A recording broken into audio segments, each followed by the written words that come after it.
Write down every date you know. The pyramids 4,500 years ago. Ancient Rome 2,000 years ago. The first writing maybe 5,000 years ago. Now stack all of that together. Every king, every war, every civilization you've ever heard of. It adds up to roughly 5,000 years, maybe 6,000 if we're generous. That's what we call history, the part we wrote down, the part we can name and date and argue about in textbooks. But here's the question nobody asks in school. What about everything before that? Because modern humans, people who looked like you, who thought like you, who loved and grieved and dreamed like you, have existed for around 300,000 years. Do the math. Written history covers less than 2% of our story as a species. The other 98%, nearly 300,000 years of human life, happened in total silence. No names, no dates, no records, just bones scattered in caves, tools buried in riverbanks, and DNA quietly recording secrets inside every one of us. That's the mystery we're diving into tonight. What were humans actually doing for those 200,000 plus years before anyone thought to write anything down? Before we go further, I want to know where you're listening from right now. Comment below and tell me your city and what time it is where you are. I check these every single time and it never stops amazing me. Someone's watching this at sunrise in Manila, while someone else is falling asleep at midnight in Toronto. All of us, scattered across the planet, thinking about the same ancient silence at the exact same moment. And if you enjoy stories like this one, the best way to support what I do is to find this show on Spotify. Follow it there, listen there, and if you've got a spare minute, leave a 5-star review. It genuinely helps more than you'd think. Links in the description. Okay, back to the silence. Here's the thing people get wrong about prehistory. They picture it as this grey, unchanging blur. Grunting cavemen banging rocks together, waiting around for someone to invent the wheel so real history could finally begin. That picture is completely, embarrassingly wrong. Those 200,000 years weren't empty. They weren't static.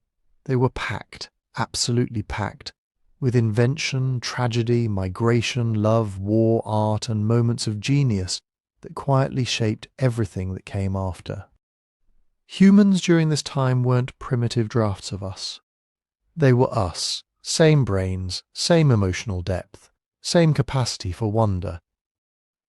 They just didn't have a system for writing any of it down. So how do we know anything happened at all? This is where it gets exciting, because even though nobody wrote a single word, evidence of this era is everywhere, if you know how to look. It's hidden in bones that carry the marks of injury and healing, proof that someone, somewhere, cared enough to keep a wounded companion alive. It's buried in stone tools, shaped with a precision that reveals teaching, tradition, culture passed hand to hand across generations. It's written into landscapes in caves that sheltered families for thousands of years, in ash layers marking ancient hearths. It's coiled inside our own genes, carrying the fingerprints of migrations, near extinctions and unions between different kinds of humans we didn't even know existed until recently.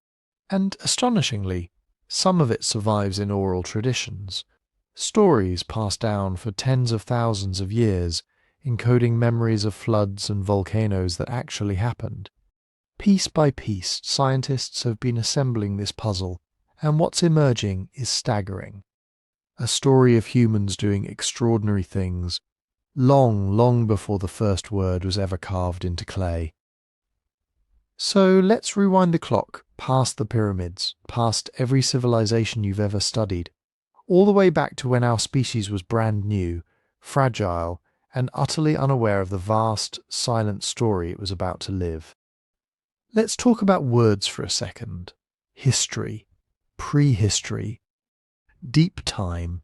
These sound like scientific categories, precise little boxes with clear edges. They're not. They're accidents of terminology that we've turned into judgments without even realizing it. Here's the actual definition, the boring textbook version. History means the period we can study through written records.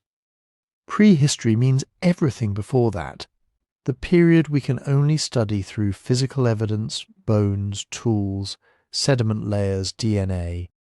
Deep time is even bigger than both, a geological concept, the almost incomprehensible scale of Earth's 4.5 billion year existence, a time scale where human history, all of it, written and unwritten combined, is less than a rounding error.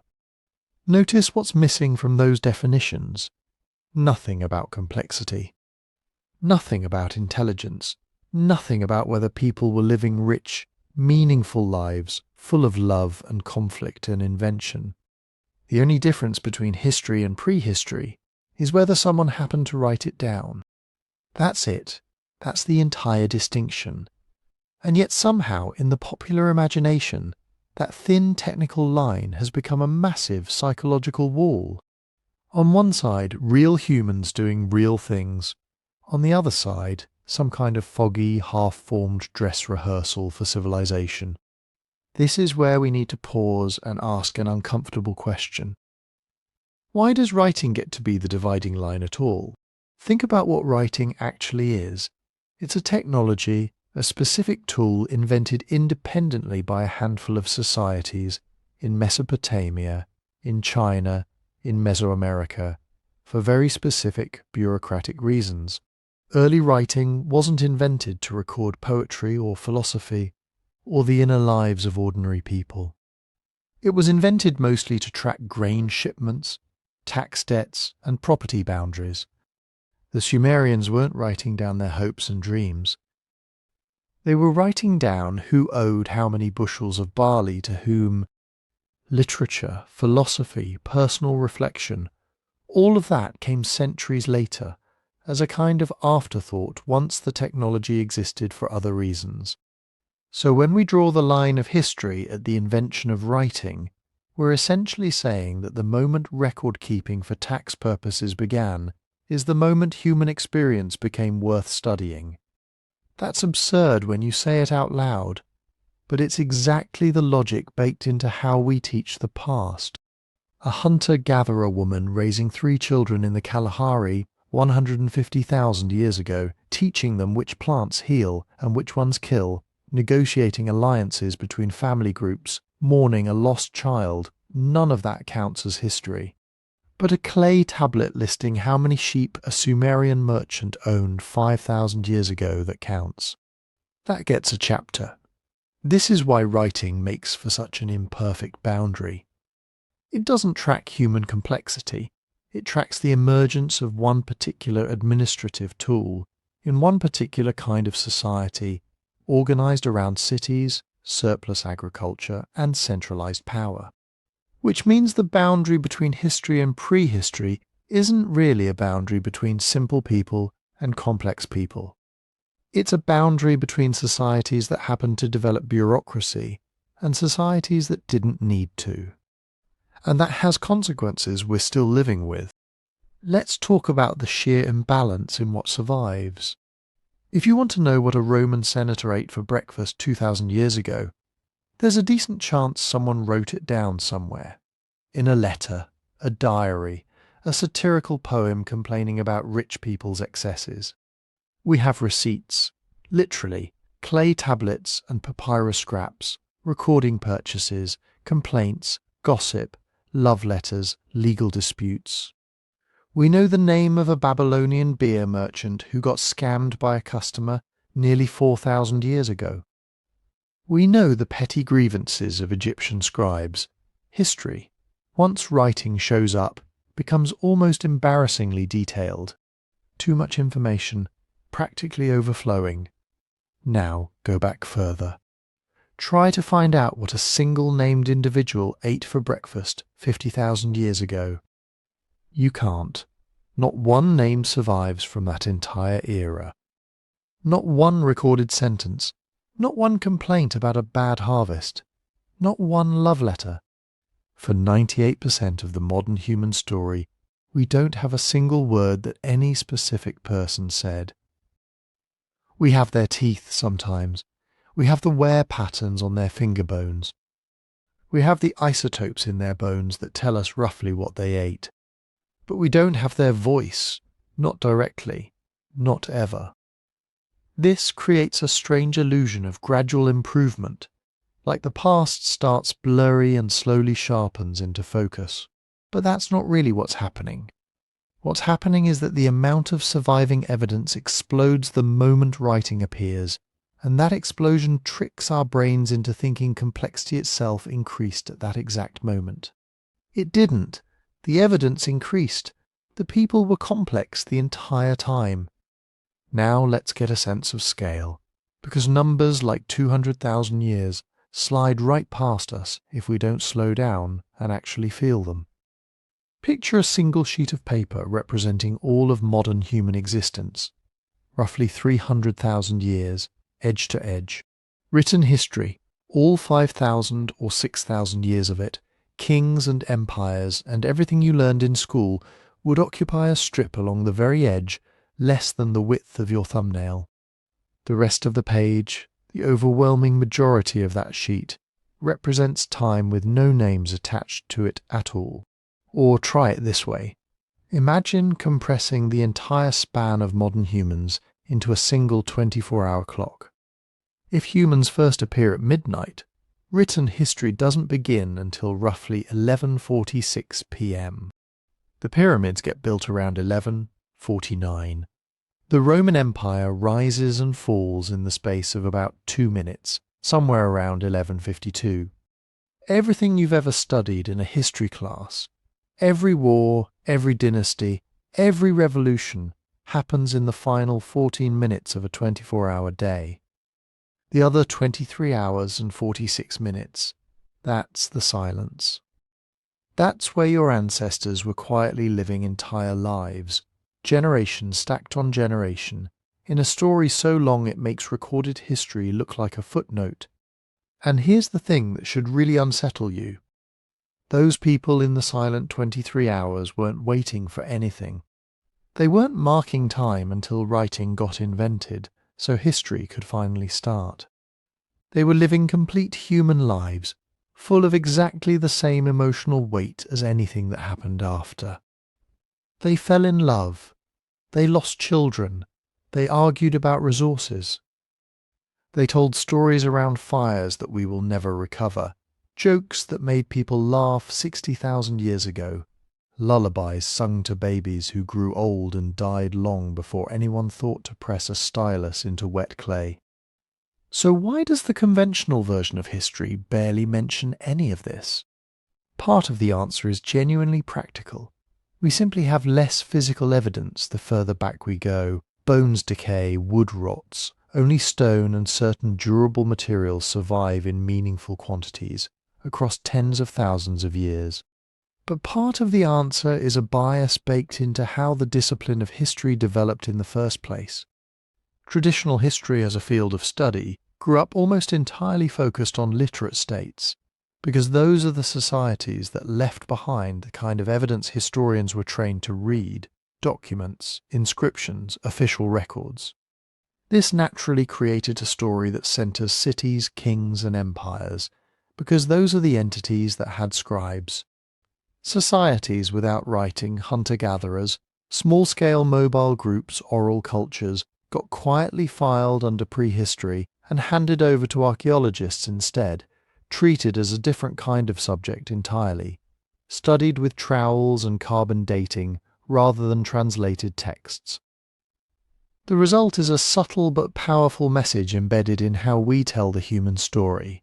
Complexity equals cities. Civilization equals states. Real history equals literate bureaucracy. Everything before that becomes a kind of extended prologue background noise before the real story begins. But that framing has almost nothing to do with how interesting, sophisticated, or significant those 200,000 years actually were.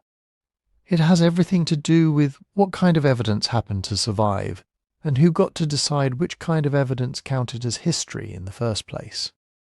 So here's where we're headed next. If writing is an unreliable boundary, and if the overwhelming majority of the human story happened before anyone could write a single sentence about it, then the real question isn't when history began. It's what was actually happening during all that time we've been calling silence. And to answer that, we have to go back to the very beginning, to the first individuals who could be called in any meaningful sense us. So who were the first people we can honestly call Homo sapiens? The answer begins in Africa, around 300,000 years ago. Not in a city, obviously, not in some dramatic moment where a new kind of human baby was born and everyone around them suddenly became obsolete. Evolution doesn't work like that. Species don't appear with a trumpet blast. There is no clean morning when Homo sapiens wakes up, looks in a pool of water, and says, "Congratulations, we're modern humans now." What happened was slower, messier, and much more interesting. Across Africa, populations descended from earlier human ancestors were changing. Their faces were becoming flatter. Their teeth were becoming smaller. Their skulls were becoming more rounded in some ways, though not all at once. Their brains were organized in increasingly human-like patterns. Their bodies were becoming more lightly built than those of some earlier humans. Over thousands and thousands of generations, features we recognize as ours began appearing in different places in different combinations. And eventually, somewhere in that vast process, Homo sapiens emerged. The oldest widely accepted fossils attributed to our species come from Jebel Uhud in Morocco, in North Africa. They are roughly 300,000 years old, maybe a little older. That is already a surprising fact, because for a long time scientists imagined that modern humans originated much farther south or east, perhaps in one small cradle somewhere near the Rift Valley. Jebel Uhud complicated that picture immediately. The people found there had faces that looked strikingly familiar. If you saw the shape of their cheekbones, their smaller teeth, the general structure of the face, you would recognize something distinctly human. Not identical to a person alive today, but close, uncomfortably close almost. Close enough to make the distance of 300,000 years feel suddenly very small. But then you look at the back of the skull. It is longer and lower than the rounded skull shape typical of recent humans. Their brains were large, but the skull had not yet taken on the fully globular form associated with modern Homo sapiens. In other words, they had some of our features, but not all of them. They were not us exactly. They were early members of our species or populations very close to the beginning of it. They stood near the threshold of modern humanity, carrying a mixture of traits, a modern-looking face, a more ancient-looking brain case, familiar and strange at the same time, and that mixture is not a problem with the evidence. That mixture is the evidence. For a long time, people wanted human origins to work like a family tree drawn in a children's book. One ancestor becomes another, one population gives rise to the next. A single line marching forward step by step, until eventually it reaches us at the top, the final product. But the fossils keep refusing to cooperate with that neat story. In Ethiopia, fossils from Omo Kibish show early Homo sapiens living more than 200,000 years ago. At Herto, also in Ethiopia, human remains dating to around 160,000 years ago show another combination of early and modern traits. In South Africa, the Florisbad skull, perhaps around 260,000 years old, has features that may place it close to the origins of Homo sapiens as well. Across the continent, archaeologists keep finding pieces of the puzzle. But the pieces don't form one simple line. They form a mosaic. A mosaic is exactly what it sounds like. Different populations carrying different pieces of the emerging Homo sapiens package. One group may have had more modern facial features. Another may have had a more modern skull shape.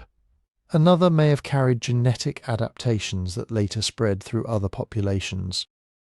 Over immense periods of time, people moved, met, separated, exchanged genes, disappeared, and reconnected. Africa was not one environment.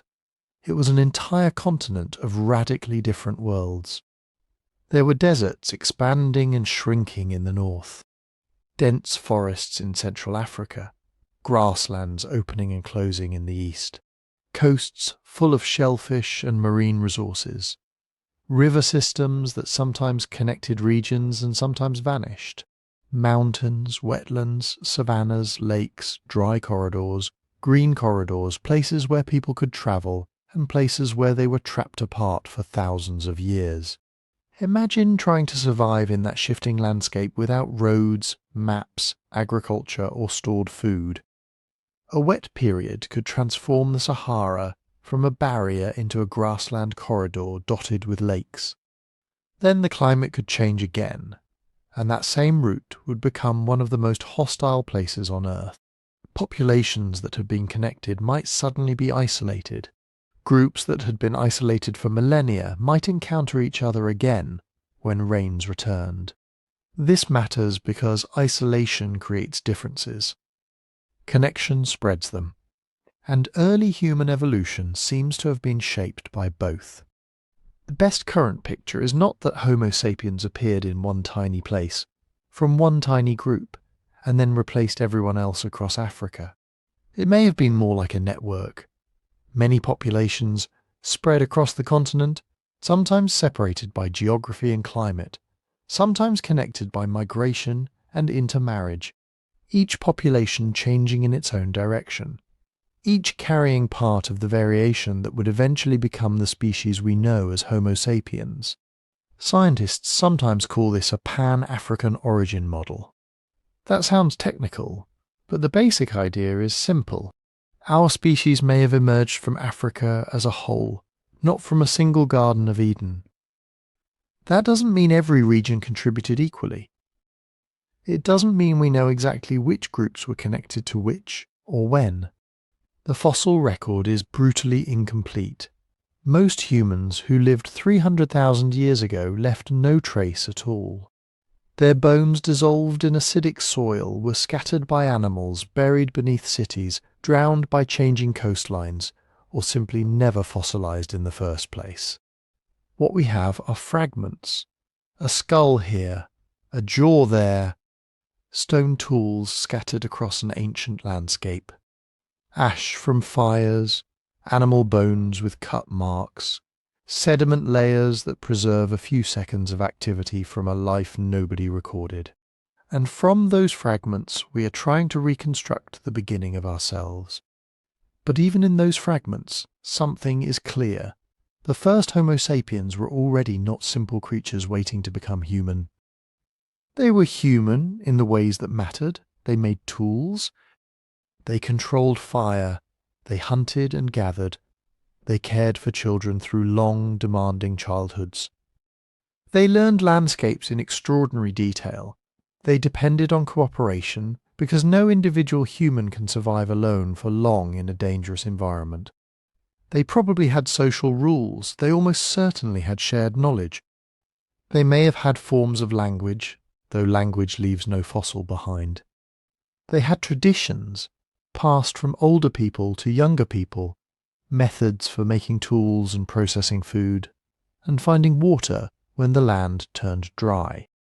And they had time, more time than we can easily comprehend.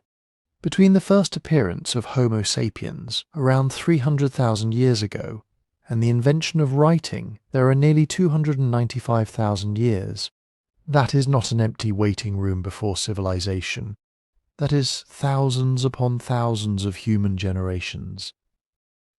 Entire worlds of custom, memory, fear, skill, loss, and imagination rising and vanishing without leaving a name behind.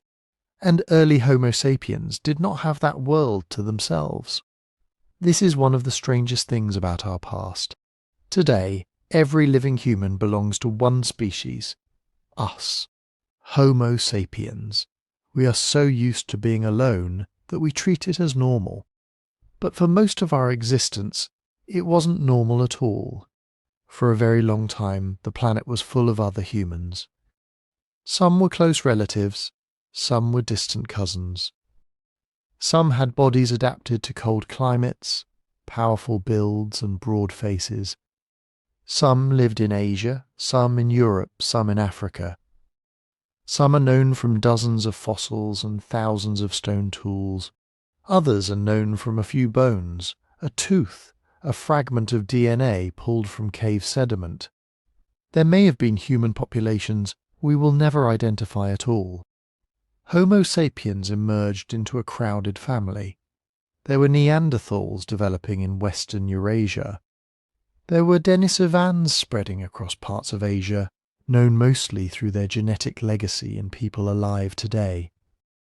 There were other human groups in Africa whose exact relationships to us remain uncertain.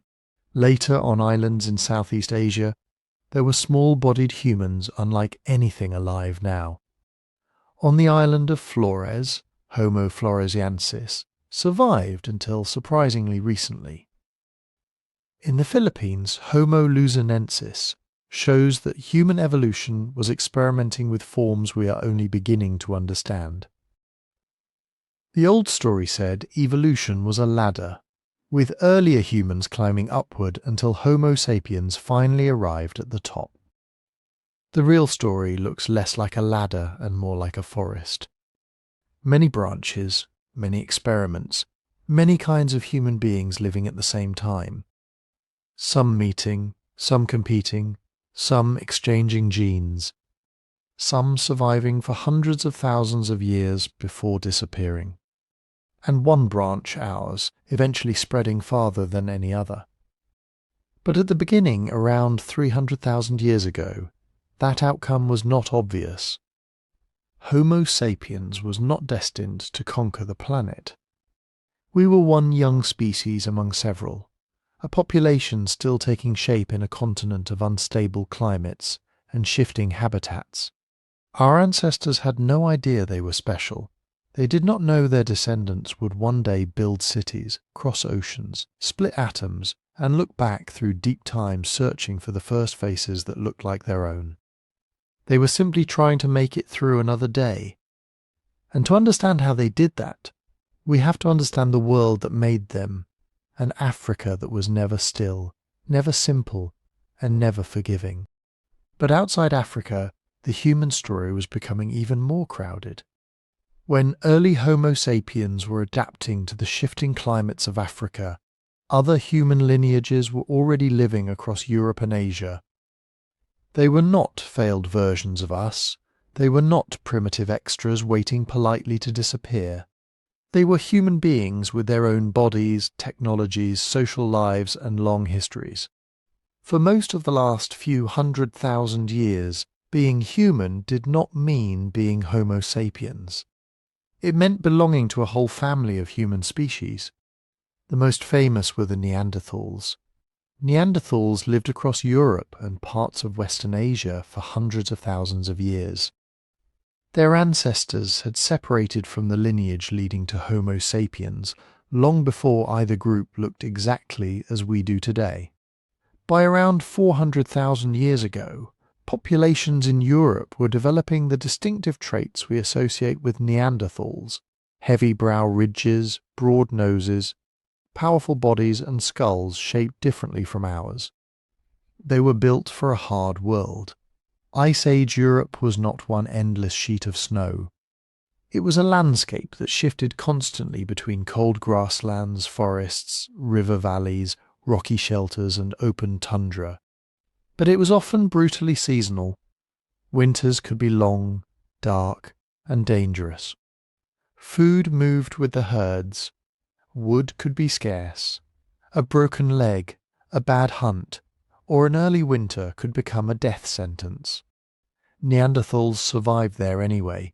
Their bodies were compact and muscular, good for conserving heat and generating power. Their large noses may have helped warm and moisten cold air before it reached their lungs. Their brains were, on average, at least as large as ours, sometimes larger, and they were skilled toolmakers and hunters. They made stone points, scrapers, and cutting tools. They used fire. They hunted large animals. They processed hides, probably made clothing, and cared for injured people who could not have survived alone. That last part matters. Some Neanderthal skeletons show serious injuries, illnesses, or disabilities, followed by years of survival. Somebody had to bring those people food. Somebody had to protect them. Somebody had to decide they were worth keeping alive. That is not the behaviour of mindless brutes. And yet, for generations, Neanderthals were portrayed that way.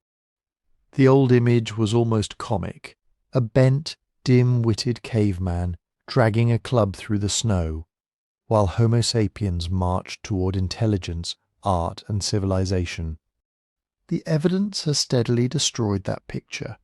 Neanderthals were different from us. But different does not mean lesser. Farther east lived another human population that remained almost completely invisible until very recently. The Denisovans. Their story is one of the strangest discoveries in all of archaeology. For decades, scientists had no idea they existed. Then, in 2008, a tiny finger bone was found in Denisova Cave in Siberia. It belonged to a young girl who lived tens of thousands of years ago. The bone was so small that by itself, nobody could have confidently identified a new human group from it. But it contained DNA. When scientists sequenced that DNA, they found something astonishing. The girl was neither Homo sapiens nor Neanderthal. She belonged to a previously unknown lineage, closely related to Neanderthals but genetically distinct from them. A whole branch of humanity had been hiding in plain sight, not in a forgotten city or a lost tomb, but inside our own genomes. Since then, Denisovan remains have remained frustratingly rare. A few teeth, bone fragments, a jaw from the Tibetan plateau, traces of DNA preserved in cave sediment. That is almost all we have. We do not yet know exactly what most Denisovans look like. We do not know whether all Denisovan populations across Asia shared the same culture, language, or way of life. But we know they were widespread. Their genetic legacy appears in living populations across Asia and Oceania. People in parts of Southeast Asia, New Guinea, Australia, and the Pacific can carry substantial amounts of Denisovan ancestry. In Tibet, one famous Denisovan-derived genetic variant helps modern Tibetans cope with low oxygen at high altitude. Think about what that means. Somewhere in the deep past, Homo sapiens entered Asia and encountered Denisovans. They met closely enough to have children. Those children had descendants. And among those descendants were people carrying genetic adaptations that helped them survive in one of the harshest environments on Earth. The encounter may have left almost nothing behind that an archaeologist could recognize. No written account, no painting saying, "We met another kind of human here." Maybe no clearly identifiable campsite at all, but the meeting is still alive in human blood. And that was not a one-time event. Modern people whose ancestry is mostly outside Africa usually carry around 1 to 2% Neanderthal DNA. That does not mean Neanderthals were our direct ancestors in some simple sense. It means that when Homo sapiens spread out of Africa, probably beginning more than 60,000 years ago, some of our ancestors had children with Neanderthals. Their descendants entered expanding Homo sapiens populations, and small pieces of Neanderthal DNA survived. In some places this happened more than once. Denisovans also interbred with Homo sapiens, and apparently with Neanderthals. One individual from Denisova Cave, a teenage girl known from a fragment of bone, had a Neanderthal mother and a Denisovan father, not a vague genetic signal from thousands of years ago. A first-generation child of two different human groups. Her existence tells us something simple and profound. These lineages were not isolated characters on separate evolutionary tracks. Their territories overlapped, their lives overlapped. At least sometimes their families overlapped. We cannot know what every encounter was like. Some may have been peaceful, some may have involved exchange, alliance, adoption, or shared shelter during hard seasons. Others may have been tense, violent, or brief. Genetics can tell us that people had children. It cannot tell us whether their first meeting involved friendship, fear, trade, coercion, curiosity, or all of those things at different times. But it does tell us that the boundaries between human species were not as absolute as people once imagined. And Neanderthals and Denisovans were not the only other humans. On the Indonesian island of Flores, archaeologists discovered the remains of Homo floresiensis, often nicknamed the hobbits, because of their very small bodies. Adults stood roughly 3.5 feet tall. Their brains were small by human standards. Yet they made stone tools, survived on an isolated island, and lived there until at least around 50,000 years ago, perhaps overlapping with Homo sapiens in the broader region. Their origins are still debated. Were they descendants of an ancient Asian human species that became smaller through island evolution? Did they come from a population related to Homo erectus? Or do they represent something even stranger? We do not know. That uncertainty is important. It reminds us how much of human evolution remains hidden. In the Philippines, another small-bodied species, Homo luzonensis, is known from teeth and bones dated to around 67,000 years ago. On the island of Java, Homo erectus may have survived until roughly 110,000 years ago, though the final dates are still debated. And in Africa itself, genetic studies suggest that Homo sapiens may have mixed with one or more deeply divergent human populations that have not yet been clearly identified in the fossil record. Ghost lineages. People we know existed because they left traces in living DNA, but whose faces we have never seen. This is why the old ladder of human evolution has to go. You know the picture. A small ape-like ancestor on the left, then a series of increasingly upright figures, then at the far right, a modern human standing tall, as if evolution had spent millions of years rehearsing for our arrival. It is a powerful image. It is also deeply misleading. Evolution does not have a finish line. It does not plan ahead. It does not produce species in order of improvement. It works with whatever variation exists, whatever environments demand, whatever populations survive long enough to pass on their genes. For a long time, Europe favoured Neanderthals. Across parts of Asia, Denisovans thrived. On isolated islands, other human forms evolved in unexpected directions. In Africa, Homo sapiens emerged from a complex network of populations shaped by separation and reunion. There was no single march toward us. There was a forest of human branches, growing in different places, crossing paths, exchanging genes, and vanishing one by one. And eventually, only one branch remained. That fact can make us feel unique. But it should also make us feel lonely. Because every person alive today belongs to the last surviving human species. The world we inherited is not the normal human world. The normal human world was crowded. It contained cousins we could meet, fear, learn from, compete with, and sometimes love. Their bones are rare, their campsites are fragmentary. Their voices are gone, but their presence is still written into us. And before Homo sapiens began leaving Africa in larger numbers, before we reached those distant cousins in Europe and Asia, our ancestors had to master the place that made them. A continent of shifting grasslands, failing rains, expanding deserts, and landscapes that could change everything in a single generation.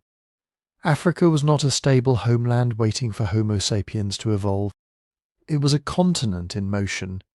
When people hear Ice Age, they usually picture Europe, glaciers, mammoths, frozen rivers, and endless snow. But Africa was part of the same global climate system. As ice sheets grew and shrank in the north, they pulled enormous quantities of water out of the oceans, altered sea levels, shifted wind patterns, and changed where rain fell across the planet. For African humans, the danger was rarely a glacier advancing across the horizon. It was water disappearing. A rainy grassland could become dry scrub within a few generations. A lake could shrink, break into salty pools, or vanish entirely. A river that had supported people, fish, birds, grazing animals, and edible plants could become a chain of mudholes. Then the mudholes disappeared too, and when the rains returned, the world changed again. This happened over and over during wetter periods. Parts of Africa that are now harsh desert could become landscapes of grass, lakes, wetlands, and scattered woodland. The Sahara, which today looks like a barrier between North Africa and the rest of the continent, was not always a barrier. At different times it was greener. There were rivers, grazing animals, and routes through territory that is now almost impossible to cross without modern technology. Then the climate shifted. Rainfall weakened, vegetation retreated. Sand expanded. The green corridors closed. A population that had been connected could suddenly become isolated. That isolation mattered. Small groups separated by deserts, mountains, forests, or dry country did not simply stay the same. They adapted to local conditions. Over thousands of years, their tools, diets, bodies, and social networks could begin to differ. Then, when wetter conditions opened the landscape again, those groups might meet, exchange partners, share ideas, and mix their genes. This is one reason the origin of Homo sapiens probably was not a simple story of one tiny tribe living in one magical birthplace. The evidence increasingly points to something messier, a network of African populations, groups splitting apart when the land became difficult, groups reconnecting when rivers flowed and grasslands spread. Long periods of isolation followed by contact, separation, reunion, separation again. Not one cradle, more like a continent-sized laboratory, constantly rearranging the conditions of human survival. And surviving in that laboratory required flexibility. There was no single prehistoric lifestyle. Some people lived near coasts. Some hunted across open grasslands. Some depended heavily on plant foods, shellfish, small animals, fish, birds, or reptiles. Some followed herds when conditions allowed. Others may have stayed close to wetlands and river systems, returning to places where water was more reliable. The old image of prehistoric humans as permanent big-game hunters is far too simple. Large animals mattered. A successful hunt could feed a group for days. But big game was unpredictable, dangerous, and seasonal. You could not build your entire survival strategy around something that might trample you, outrun you, or migrate beyond reach. The real advantage of Homo sapiens may have been the ability to eat almost anything. Tubers dug from the ground, seeds gathered when grasses ripened, nuts, fruit, honey, eggs, tortoises, fish trapped in shallow water, shellfish collected along the shore, small mammals caught with clubs, snares, or coordinated effort, bone marrow cracked from scavenged remains, meat from hunted animals when the opportunity came. None of these foods sounds dramatic by itself. Together they were a survival system. If the antelope moved away, there were roots. If drought reduced the roots, there might be shellfish. If the coast became too dry, perhaps a river valley still held fish, reeds, and grazing animals. If one food failed, people who knew how to exploit 5 others had a better chance of making it through. That knowledge had to be detailed. You needed to know which plants were edible, which were poisonous, which became safe only after roasting, soaking, pounding, or drying. You needed to know where animals drank during the dry season. You needed to remember when particular fruits ripened, where bees nested, which stones made the best cutting edges, and which distant waterholes could still be trusted after the rains failed. This was not simple living, it was an immense mental map of a changing world. And it was probably shared. No one person could carry all that knowledge alone. Survival depended on grandparents remembering old droughts, on skilled foragers teaching children where to dig, on hunters knowing animal behavior, on people maintaining relationships with neighboring groups, because a bad year in one territory might mean seeking help, marriage partners, or access to resources somewhere else. In a landscape that kept changing, social connections were as valuable as stone tools. Maybe more valuable. Archaeologists use the word refugia for places that may have sheltered human populations when conditions became severe. These were not necessarily hidden paradise valleys where people lived comfortably while the rest of Africa suffered. A refugium could simply be a place with enough reliable water, food, shelter, and ecological variety to keep a small population alive.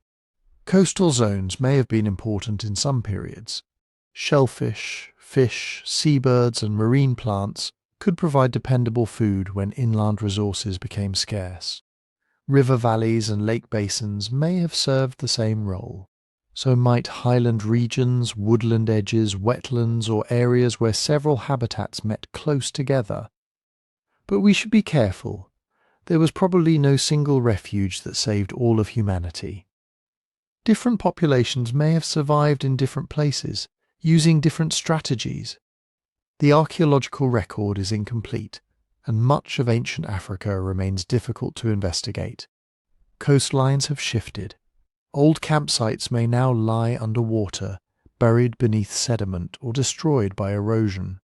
Some of the places where people survived best may be the places hardest for us to find. Still, the pattern is clear. Homo sapiens did not endure because Africa was easy. They endured because they could adjust. When grasslands expanded, they moved into them. When forests thickened, they learned the resources of the trees and undergrowth. When deserts spread, they clustered around water and maintained wider social ties. When sea levels fell, coastlines moved outward, exposing new plains and changing access to marine food. When sea levels rose again, those landscapes vanished beneath the water, taking countless traces of human life with them. Imagine living through that. Your grandparents may remember a river crossing where you see only dust. Your parents may have hunted in grassland now covered by thorn scrub. Your children may grow up beside a coastline miles from the shore you knew. The world was never finished, and neither were they. Each climate shift rewarded people who could observe, remember, cooperate, and innovate. People who could change their route, change their diet, change their tools, or change the shape of their social world before disaster became irreversible. That was the real genius of early Homo sapiens. Not that they conquered nature. They learned to live inside its uncertainty, and that meant carrying something more durable than any shelter, spear, or food cache. They carried knowledge of stones, seasons, animals, plants, fire, water, distant relatives, dangerous places, safe places, the accumulated lessons of generations who had already faced hunger, drought, loss, and change. For nearly all of human existence, this was the inheritance that mattered most. Not land, not cities, not written laws, memory. And long before anyone could write that memory down, humans found ways to preserve it in the most durable technology they had yet created, stone. But stone was only part of the inheritance. The other part was carried in people, in hands that knew how to pull edible roots from hard ground without damaging the plant, in eyes that could read tracks most of us would not even notice, in older people who remembered which waterholes lasted through a dry season, which trees fruited after unusual rains, and which patches of coast became dangerous when the tide turned. This was everyday life for hunter-gatherers, not a constant epic battle against mammoths, not a miserable existence spent endlessly running from starvation, and not some primitive version of modern life with fewer possessions. It was a different way of organising survival. We cannot watch people living 100,000 years ago. No diary tells us what they ate for breakfast, who watched the children, who repaired a shelter, who argued over a sharing decision, or who stayed awake beside the fire after everyone else slept. Archaeology gives us fragments, animal bones, hearths, shells, stone flakes, pigments, buried footprints, plant remains preserved in rare conditions. Then anthropologists compare those fragments carefully with the knowledge of recent and historically documented foraging societies. It is not a perfect mirror. No living community is a frozen relic of the Stone Age. Every society has its own history, neighbours, pressures and inventions. But the comparison reveals something important. Foraging requires expertise. A person moving through an apparently empty landscape might be surrounded by food, water, medicine, fuel and raw materials. But only if they knew where to look. Take plants. For millions of years, humans survived partly because they could gather. Fruits, nuts, seeds, leaves, bulbs, tubers, berries, reeds, wild grains and honey. In many environments, plant foods probably provided a large and reliable part of the daily diet. They did not always leave dramatic archaeological evidence. A hunted animal leaves bones. A basket of berries usually disappears. That has distorted our picture of the past. We remember the spear. We forget the digging stick, but a digging stick could mean the difference between hunger and survival. Tubers and roots were hidden underground, available even when fruit was scarce or game had moved away. Yet finding them was not simple. You needed to recognize the right leaves, know the right soil, understand the season, and avoid poisonous lookalikes. Some plants could be eaten raw, others had to be roasted, soaked, ground, leached, or cooked for hours before they became safe. That is chemistry, without a laboratory, and it had to be taught. Children likely learned gradually, following adults, playing at adult tasks, making mistakes under supervision, and absorbing an enormous library of information long before they were expected to provide for themselves. Which tracks belong to a pregnant animal? Which bird calls signal danger? Which insects lead to honey? Which bark can be used for cordage? Which smoke keeps insects away? Which plants ease pain? And which ones can kill? Modern people often confuse not writing something down with not knowing it. But oral knowledge can be precise, detailed, and tested across generations. Then there was hunting. Hunting was dangerous, sometimes spectacular, and often deeply social. It required patience, physical skill, planning, and luck. A group might follow animals for hours, interpret fresh tracks, predict where a herd would drink, or position themselves where terrain gave them an advantage. Hunters had to know the difference between an old trail and a new one, between an animal moving calmly and one already alarmed. And hunting was not just about the largest prey. Small animals could be caught with snares, traps, clubs, digging, smoke, nets, or coordinated drives. Tortoises, birds, eggs, lizards, rodents, and insects could all be valuable. Along rivers, lakes, and coasts, fish and shellfish added another layer of security. People could gather shellfish at low tide, trap fish in shallow pools, spear them, net them, or exploit seasonal runs when waterways filled with life. The menu changed with the landscape.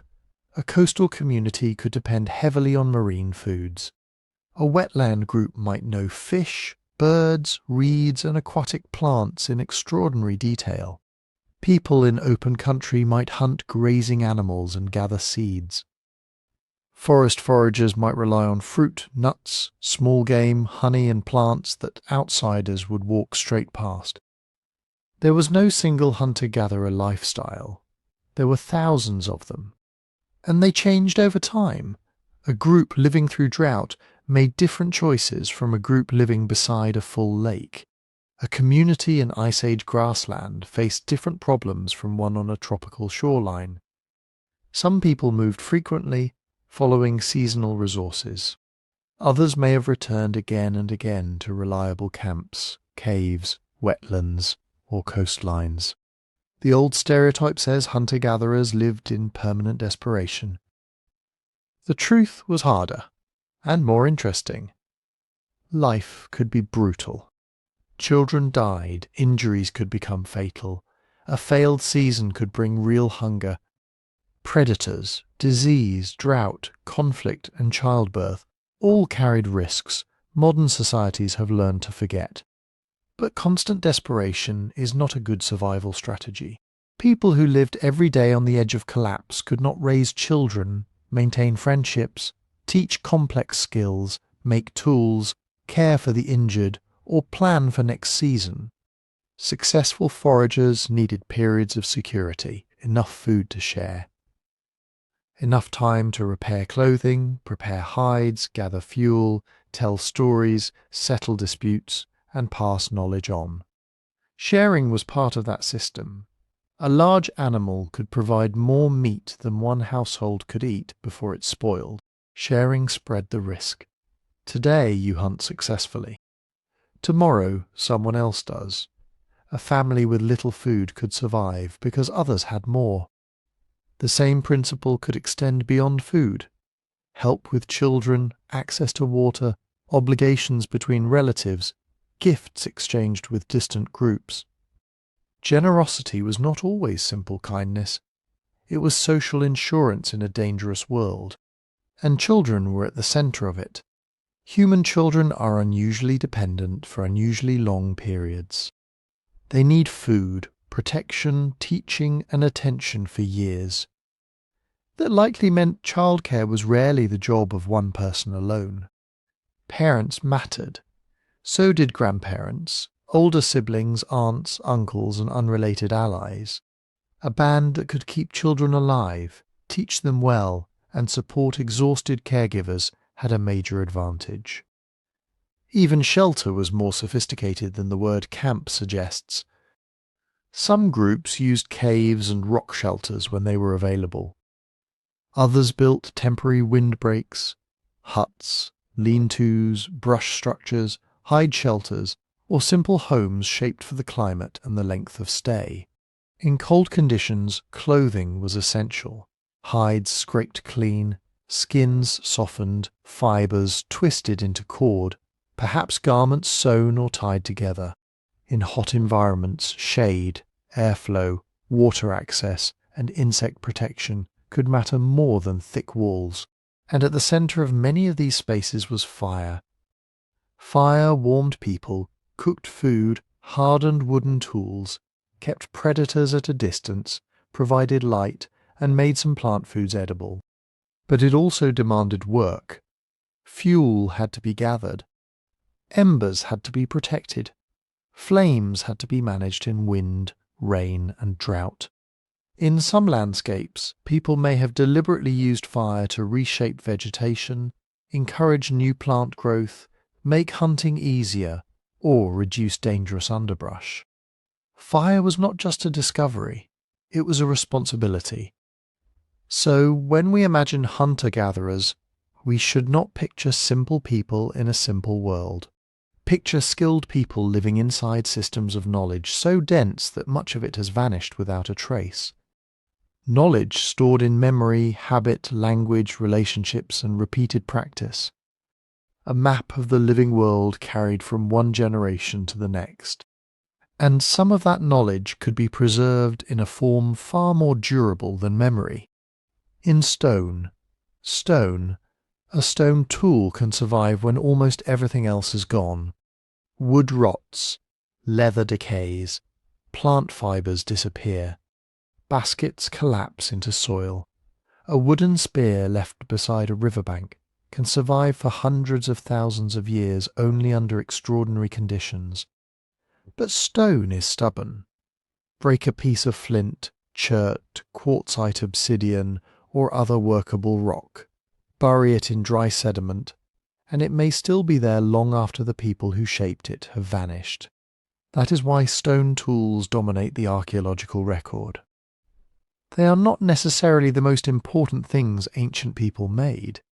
They are simply the things most likely to outlive them. And even then, what survives is often just the waste.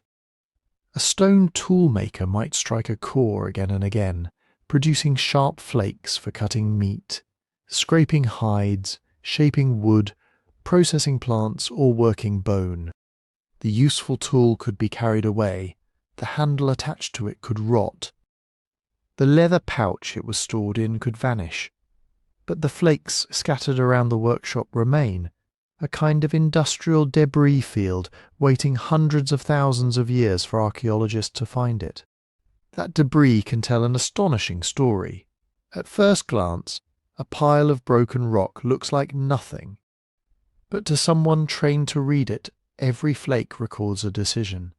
Where the stone was struck, how hard, at what angle, whether the maker wanted a thick chopping edge, a thin cutting edge, a pointed tip, or a blank that could be turned into several different tools. Stone tools are the earliest surviving evidence of technological memory. Not just an individual having a clever idea once. A community preserving a method, teaching it, correcting mistakes, and passing it forward until people separated by decades, generations, or enormous distances could make tools in recognizably similar ways. That is a much bigger deal than it sounds. Anyone can pick up a sharp stone by accident. A broken rock can cut, but producing a useful tool reliably from the right material, in the right shape, for the right task, is different.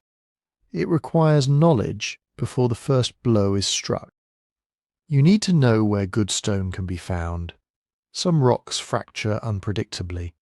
Some crumble, others break with a smooth curved surface, producing edges sharp enough to slice skin and meat.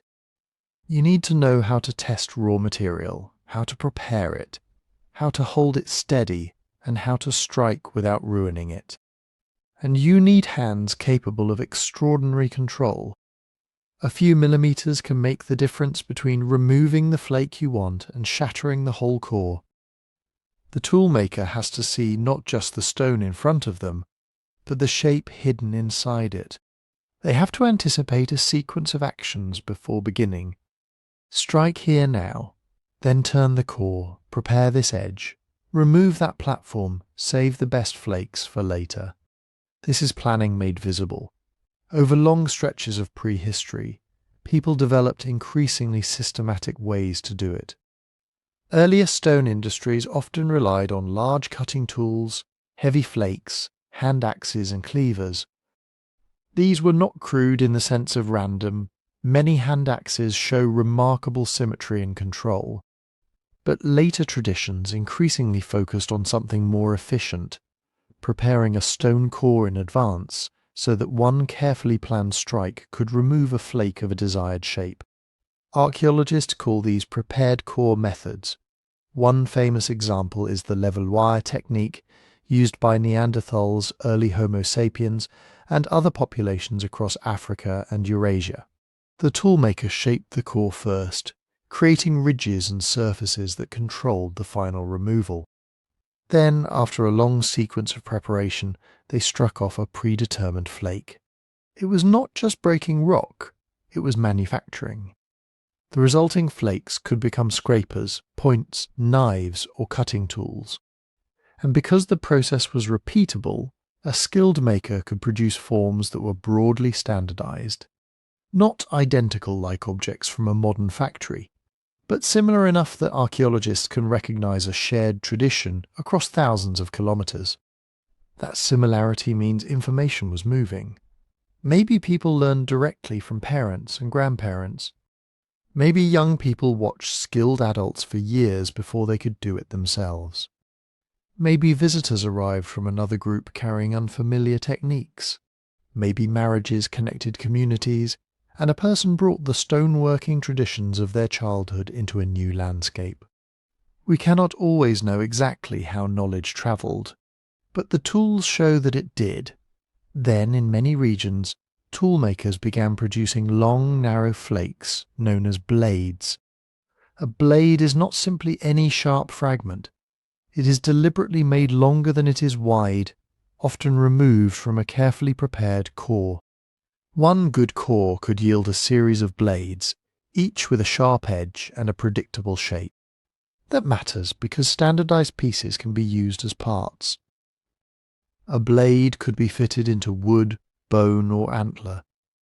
Several small sharp pieces could be set into a shaft to create a serrated cutting edge. A stone point could be attached to a wooden spear. A tiny flake could become part of an arrow, knife, sickle, or spear tip. This is composite technology, and composite tools reveal a new level of planning because the final object is made of materials with completely different properties. Stone cuts, but it is brittle. Wood is strong and flexible, but it dulls and breaks. Fibre can bind, resin can glue, animal sinew can tighten as it dries, locking a point into place. To make a hafted spear, you may need to collect suitable wood, straighten it with heat, shape a stone point, gather resin or pitch, process binding material, assemble the pieces, and keep the whole thing repaired. None of those steps is especially dramatic by itself. Together, they form a chain of knowledge, and almost all of it is missing from the ground. This is the great trap of the Stone Age. The name makes it sound as if people lived in a world made mostly of rock. They did not. Stone was one part of a much larger technological universe, much of which has been erased by time. Wood was probably everywhere in human life. Wooden digging sticks for roots and tubers, spears for hunting, throwing sticks, handles, wedges, firewood, tent poles, trays, bowls, containers, stakes and frames for shelters. In rare waterlogged sites, archaeologists have found ancient wooden tools preserved against all odds, proof that this lost world was real. At Schöningen in Germany, wooden spears roughly 300,000 years old show that earlier humans could shape balanced hunting weapons from carefully selected timber. At Kalambo Falls in Zambia, preserved wood hints at even older woodworking traditions, though the exact purpose of some finds remains debated. Then there were fibres. People could twist plant bark, grasses, reeds, hair, sinew, or hide strips into cordage.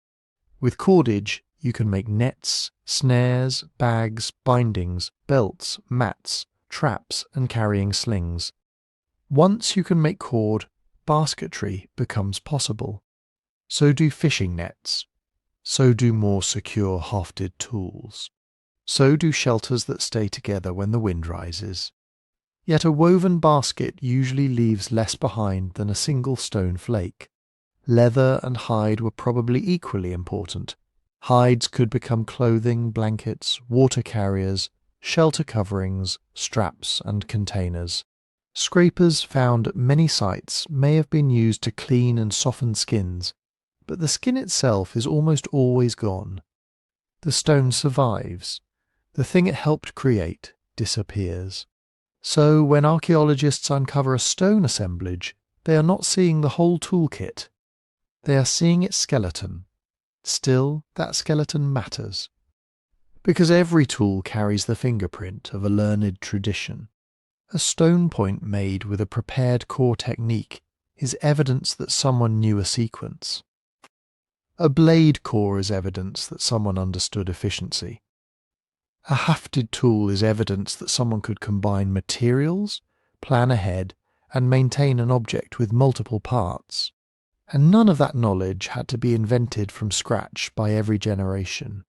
That is the real revolution. A child could inherit more than genes.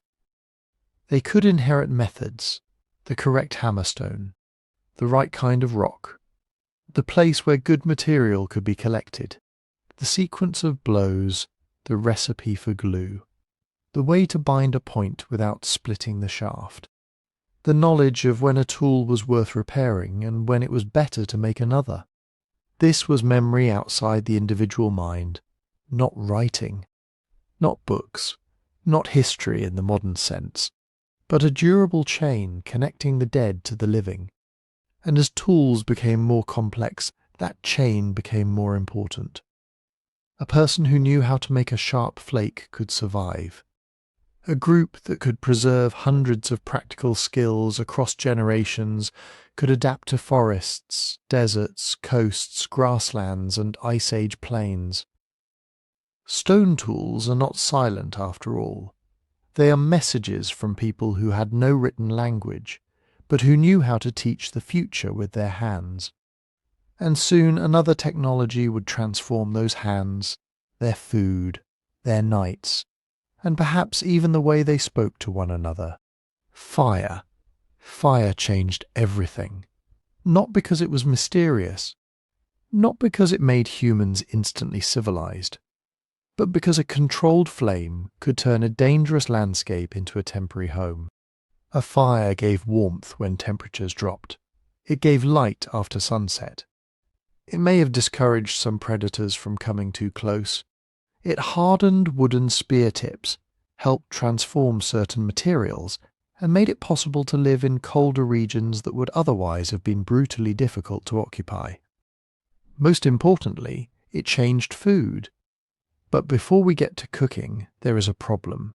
How do you prove that people controlled fire hundreds of thousands of years ago?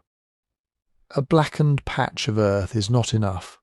Wildfires happen. Lightning strikes, grass burns.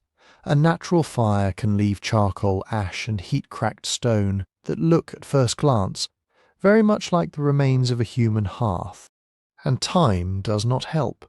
Ash blows away, rain moves charcoal. Burrowing animals scramble sediments. Later fires can burn the same spot again. In caves, smoke and soot can accumulate from many different periods. At open-air sites, a hearth may survive only as a faint stain in the soil, if anything survives at all. So archaeologists have to build a case. Was the burning concentrated in one place rather than scattered across the landscape? Are stone tools and animal bones found beside it? Were the bones exposed to controlled temperatures rather than swept through a wildfire? Is there repeated evidence of burning in layers where people repeatedly lived? Are there microscopic traces of ash, burned plant material, or sediments altered by heat? No single clue is always decisive, but when several clues line up, the picture becomes stronger. There is evidence that earlier humans were using fire at least intermittently long before our own species appeared. Some sites suggest controlled burning hundreds of thousands of years ago, perhaps even earlier, though the oldest claims remain debated. By the time Homo sapiens were spreading through Africa and eventually beyond it, fire was almost certainly part of human life in many regions. Not necessarily every night, not necessarily for every group. Keeping a fire alive is work. You need fuel. You need dry material in wet weather. You need to protect embers from wind and rain. You need someone to notice when the flame is dying. If fire could not be made easily on demand, then preserving it would be even more important. A glowing ember carried from one camp to another might be as valuable as a tool or a weapon. Fire was not just a discovery, it was infrastructure.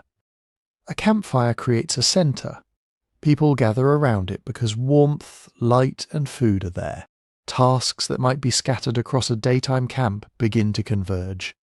Someone tends the fuel, someone prepares meat. Someone works a hide or repairs a tool in the edge of the light. Children stay close. Adults return from foraging or hunting. The group, which may have been spread across the landscape all day, comes back together. And then there was cooking. Raw food can sustain a human being.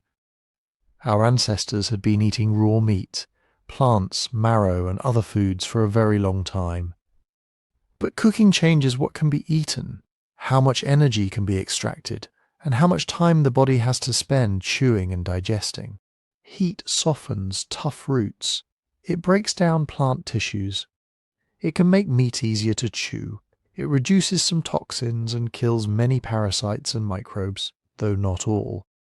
It can turn foods that are unpleasant or dangerous, when raw, into something more useful. Think about a hard, fibrous tuber dug from the ground. Raw. It may require long chewing and still yield limited energy. Roasted in embers, it becomes softer, sweeter, easier to digest, and easier to share with a child or an older person with damaged teeth. A tough piece of meat becomes more manageable. Bones can be heated and broken for marrow. Seeds and nuts can be processed. Even the time spent eating may change. That matters because time is survival.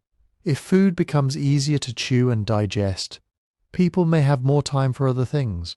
Tool making, childcare, planning, social interaction, rest. But we should be careful here.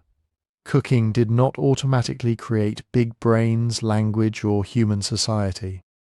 Those are enormous evolutionary questions, and the evidence does not let us point to one fire and say, this is where everything began. What we can say is simpler and still extraordinary.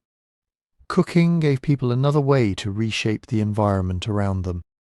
They were no longer limited to eating food exactly as they found it. They could transform it, and transformation creates cooperation. A hunt can be divided, a pile of roasted roots can be shared. Meat cooked over a fire can feed people who did not make the kill.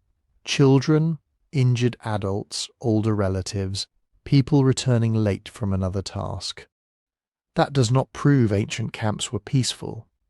Human groups have always had tensions, rivalries, and unequal access to resources. But a fire makes sharing practical in a new way. It creates a place where food is brought together. The social consequences may have been profound. During daylight, people had urgent work to do, finding water, tracking animals, gathering plants. Watching children, looking for stone, wood, fibre and fuel. Avoiding danger. Moving camp before weather or predators forced the decision. Night changed the rhythm. Beyond the firelight was darkness. Inside it was a small circle of warmth and visibility. A place where hands could keep working, but perhaps at a slower pace. A place where people could eat together after a day apart. And possibly a place where they talked. We cannot excavate a story. No archaeologist has uncovered a 150,000-year-old sentence preserved in ash. We do not know what people said around those early fires, what jokes made children laugh, what warnings elders gave, or whether anyone told tales about animals, ancestors, distant rivers, or people who had died. But the possibility is not fantasy. Modern hunter-gatherer communities often use evening fires as social spaces. People talk, teach, settle disputes, sing, tell stories, and pass on knowledge that has little to do with the immediate task of finding food. Ethnographic studies suggest that daytime conversation often focuses on practical matters, while nighttime storytelling can range further: morality, relationships, danger, memory, imagination. That does not mean ancient humans did exactly the same thing.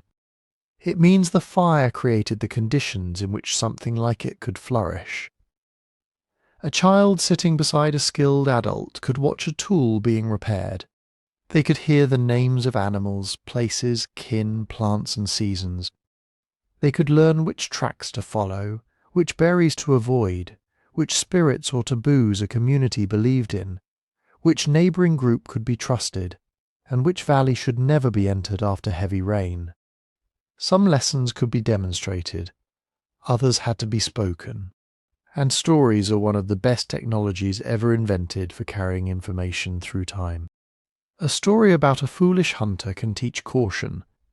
A story about a dangerous river can preserve geographic knowledge. A story about ancestors can bind unrelated people into a shared identity.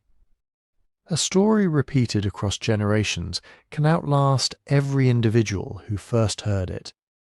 Long before writing, memory needed a home. Fire may have helped provide one. Not just heat, not just cooked meat, not just protection against the dark. A recurring place where a group could become more than a collection of individuals trying to survive the same day. Around a fire, practical knowledge could become tradition. Tradition could become identity, and identity, carried in voices rather than books, was beginning to make human beings something new. And that brings us to one of the biggest mysteries in all of human evolution. Language, not writing. Writing is recent. The oldest writing systems are only a little more than 5,000 years old, against a human past stretching back hundreds of thousands of years that is almost nothing. For the overwhelming majority of our existence, everything that mattered had to move from one mind to another without a page, a book, a map, or a record carved in stone. Instructions, warnings, names, family ties, hunting strategies, plant knowledge, agreements, myths, memories, all carried in voices.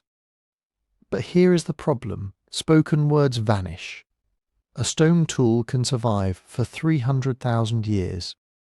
A hearth can leave ash, charcoal, burned bone, and heat-altered soil. A skeleton can preserve the shape of a jaw or a skull, but a conversation disappears the instant it ends. No sound from an Ice Age camp has ever reached us. No one can dig up the first joke, the first argument, the first promise, or the first story told by a parent to a child. Language leaves almost no direct archaeological record. So researchers have to work like detectives. They look for clues in anatomy, genes, behavior, and the kinds of societies ancient humans seem to have created. None of these clues gives us a date when language suddenly appeared. There probably was no single date. Language was almost certainly not invented one afternoon by one especially talkative ancestor. It likely emerged gradually over a very long time. Our bodies offer some evidence. Modern humans have a vocal tract capable of producing an enormous range of sounds. We have finely controlled tongues, lips, breath, and jaws. We have brains specialized for processing speech at remarkable speed. But soft tissues do not fossilize well, and bones can only tell part of the story. For years, researchers focused on the hyoid bone, a small horseshoe-shaped bone in the throat that helps anchor the tongue and muscles involved in speech. Neanderthal hyoid bones look broadly similar to ours. That suggests they may have had some of the physical equipment needed for complex vocal communication. But a hyoid bone is not a sentence. You can have the anatomy for sound without having poetry, grammar, or a vocabulary for tomorrow, yesterday, and the people who are not in the room. The brain matters too, yet brains do not fossilize. Skulls preserve only the outer shape of the brain case, not the neural networks inside. A large brain does not automatically mean language. Neanderthals had brains as large as, and on average perhaps larger than, those of living humans. What matters is how brains were organized, how people learned, remembered, coordinated, and used symbols. Those things are much harder to see. Genetics provides another clue. The gene most often mentioned is FOXP2, which plays a role in speech and language development. Modern humans carry a version associated with the neural control of learned vocalization. Neanderthals and Denisovans appear to have shared the same key protein-changing variants. That is important, but it is not a magic language gene. No single gene creates speech. Language depends on thousands of genetic influences: the developing brain, social learning, hearing, memory, and a community of other speakers. FOXP2 tells us that these ancient humans may have shared part of the biological foundation for language. It does not tell us exactly what they said, or whether their languages sounded anything like ours. The strongest evidence may be behavioral. Think about what people were already doing. They were making tools that required sequences of actions. Not just hit rock with rock. Choose the right stone. Prepare the core. Strike at the correct angle. Produce flakes of a useful shape. Retouch an edge. Attach a point to a shaft. Use resin, fibre, wood, hide and stone together. Some of that can be learned by watching, but detailed teaching makes it faster. A skilled adult can show a child where to strike. Language can explain why one stone is brittle, why another is better, why a certain hunting point works in one landscape but fails in another. Now scale that up. A group needs to coordinate a hunt. Someone spots tracks. Someone remembers a water source beyond the ridge. Someone knows that a herd moves south after the rains. Someone warns that a plant looks edible but will make a child sick unless it is roasted, soaked, or crushed first. Gestures can communicate some of this. Calls and signals can communicate danger. But language does something more powerful. It lets people talk about what is not present. The animals seen yesterday. The valley visited years ago. The storm that may come next season. The dead relative whose knowledge still matters. The agreement made with another group far away. Language turns memory into a shared resource. And it makes cooperation larger than face-to-face instinct. A person can say, "That child is my sister's child." These people are our kin. That river marks the boundary. We owe food to the group that gave us stone. Do not marry within this line. Meet us when the moon changes. Kinship systems may sound abstract, but they solve brutally practical problems. Small groups cannot survive alone forever. They need partners, allies, marriage connections, and trusted roots through unfamiliar territory. Names and relationships allow people to build obligations across distance and time. You do not need writing to remember who belongs to whom. You need stories, repeated rules, songs, ceremonies, and people trained to remember. This is why it makes no sense to ask which modern language was the first language. English is not older than Mandarin. Mandarin is not older than Arabic. No living language is a fossil preserved unchanged from the beginning of humanity. Languages change constantly. Words shift, sounds change, grammar transforms. One language becomes several.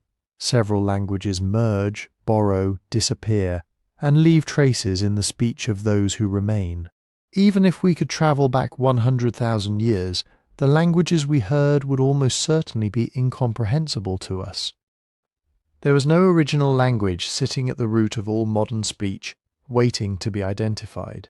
There may have been many early languages, developing, splitting and vanishing among populations spread across Africa and beyond. Some communities may have used communication systems less elaborate than others. Some may have relied more heavily on gesture. Some may have possessed rich spoken traditions that left no physical trace at all. And that is the great trap of the prehistoric past. No texts does not mean no knowledge. Oral cultures can preserve astonishing amounts of information. People can memorize long genealogies, seasonal calendars, animal behavior, navigation routes, healing practices, legal rules and stories tied to specific places. Knowledge can be built into rhythm, repetition, ritual, metaphor, and song. A story may entertain, but it can also encode where water is found, when fish arrive, which plants are dangerous, and how a community understands its duties. Writing makes information durable in one way, but spoken tradition can be durable in another. It lives in people, and as language became more powerful, humans gained something no stone tool or fire could provide on its own: the ability to build worlds inside the mind, then share them with others. A hunt plan, a family history, a warning, a promise, an ancestor, a spirit, things nobody could touch, but everybody could understand. That was the beginning of something even stranger than language itself. The symbolic world, a symbol is a thing that stands for something else. A red stain on a piece of stone can be just a red stain. A shell can be just a shell. A line scratched into ochre can be the absent-minded work of someone passing time beside a fire. Or it can mean, this is who I am, this is my family. This person belongs with us. This object matters. That difference is enormous. Because once an object carries meaning beyond its practical use, humans are no longer only changing the physical world around them. They are building a shared world of ideas, and unlike spoken language, symbols can sometimes survive. Not perfectly, not with their original meanings attached. We can find the bead, the pigment, the engraved pattern, but we cannot ask the person who made it what it meant. We are left holding the evidence of a message after the language of that message has vanished. Still, the evidence is there, across Africa. Archaeologists have found pieces of ochre, a naturally occurring mineral rich in iron oxide, often red, yellow, brown or purple. Humans had used ochre for a very long time. Some of the earliest evidence comes from African sites more than 100,000 years old, and possibly much earlier. At places such as Pinnacle Point on the southern coast of Africa, people collected and processed ochre tens of thousands of years before the first cities, farms, or written records. Ochre has practical uses. It can be used in adhesives. It may help preserve hides. It can repel insects. It can be added to medicines or used in tanning and tool making. But it also makes colour, and red ochre especially appears again and again in human sites across enormous stretches of time and space. People ground it into powder, they carried it, they stored it. They may have mixed it with fat, water, plant resin or animal marrow to create paint-like substances. Why? Maybe to colour skin, maybe hair, maybe clothing, bags, weapons or tools. Maybe to mark bodies during ceremonies, maybe to prepare the dead. Maybe because red carried associations with blood, life, danger, fertility, ancestry or status. We do not know, but that is precisely what makes ochre so haunting. Its value may not have been in what it did to a hide or a spear. Its value may have been in what it said to other people. Then there are the markings at Blombos Cave in South Africa. Archaeologists found pieces of ochre engraved with deliberate crosshatch patterns, dated to roughly 100,000 years ago. Lines were cut into the surface in repeated organized designs. Not random damage from scraping. Not the accidental scars left by using a stone as a tool. Someone made those patterns on purpose. Later sites preserve more examples. Engraved ochre, marked bone, and patterned objects appear in different regions and periods. At Diepkloof Rock Shelter, also in South Africa, people decorated ostrich eggshell containers with repeated geometric designs around 60,000 years ago. These may have helped identify ownership. This container belongs to this person, this household, this group. Or perhaps the designs marked what was inside, where it came from, or when it should be used. Think about that. An eggshell becomes more than an eggshell. It becomes a container with an identity that is not writing. We should be careful about that. A crosshatch is not a sentence. It does not prove anyone had an alphabet, a calendar or a secret code. But it may show something related. The ability to create a pattern intentionally, recognize it later, and understand that a visible mark can carry a meaning not contained in the material itself. A line can point beyond itself, and perhaps the most personal evidence comes from beads. At sites including Blombo's cave and other parts of Africa, archaeologists have found small marine shells with holes deliberately made in them, often with wear patterns suggesting they were strung together or worn against skin, hide, or clothing. Some are more than 70,000 years old. Similar shell ornaments later appear across Africa, the Middle East, and Eurasia. Nobody needs a perforated seashell to cut meat, build a shelter, or make fire. Its usefulness is social. A bead can signal identity from across a distance. It can tell strangers something before anyone speaks. I'm one of these people. I have a certain role. I am connected to this family, this alliance, this ritual, this place. In small hunter-gatherer communities, that could matter enormously. Remember the world our ancestors lived in. Small groups scattered across vast landscapes. People moving between seasonal camps, encounters with outsiders that could bring marriage partners, trade, friendship, information, or danger. A visible ornament may have helped make those encounters less uncertain. You see a familiar pattern of beads, a certain colour of pigment, a distinctive marking on a container or tool. Before a single word is exchanged, you may know that this person has ties to someone you know. They may be safe to approach. They may be part of an exchange network. They may follow the same rules, or they may not. Symbols turn social relationships into things people can see. But there is a major warning here.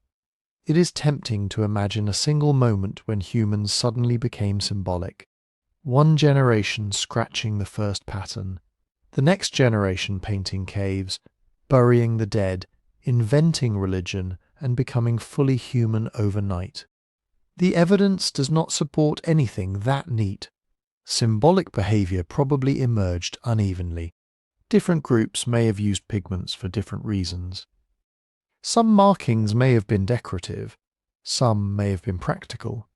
Some may have carried meanings we would recognize as symbolic.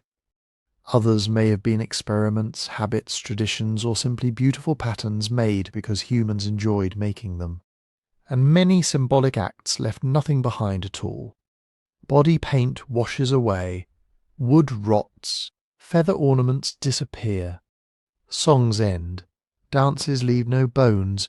A ritual performed on open ground may vanish so completely that not even a stain remains. So the archaeological record is not the beginning of symbolism. It is the tiny surviving edge of it. Still, by the time shell beads, ochre workshops, engraved objects, and repeated designs begin appearing more clearly in the record, something important is happening. Human communities are creating shared meanings that can outlast the moment. A colour, a pattern, a shell, a mark, small objects carrying large ideas, and once people could carry identity, memory, and belonging on their bodies and in their possessions, those ideas could travel with them, across valleys, across deserts, across coasts. Soon humans would carry them out of Africa, and into a world already inhabited by other kinds of people.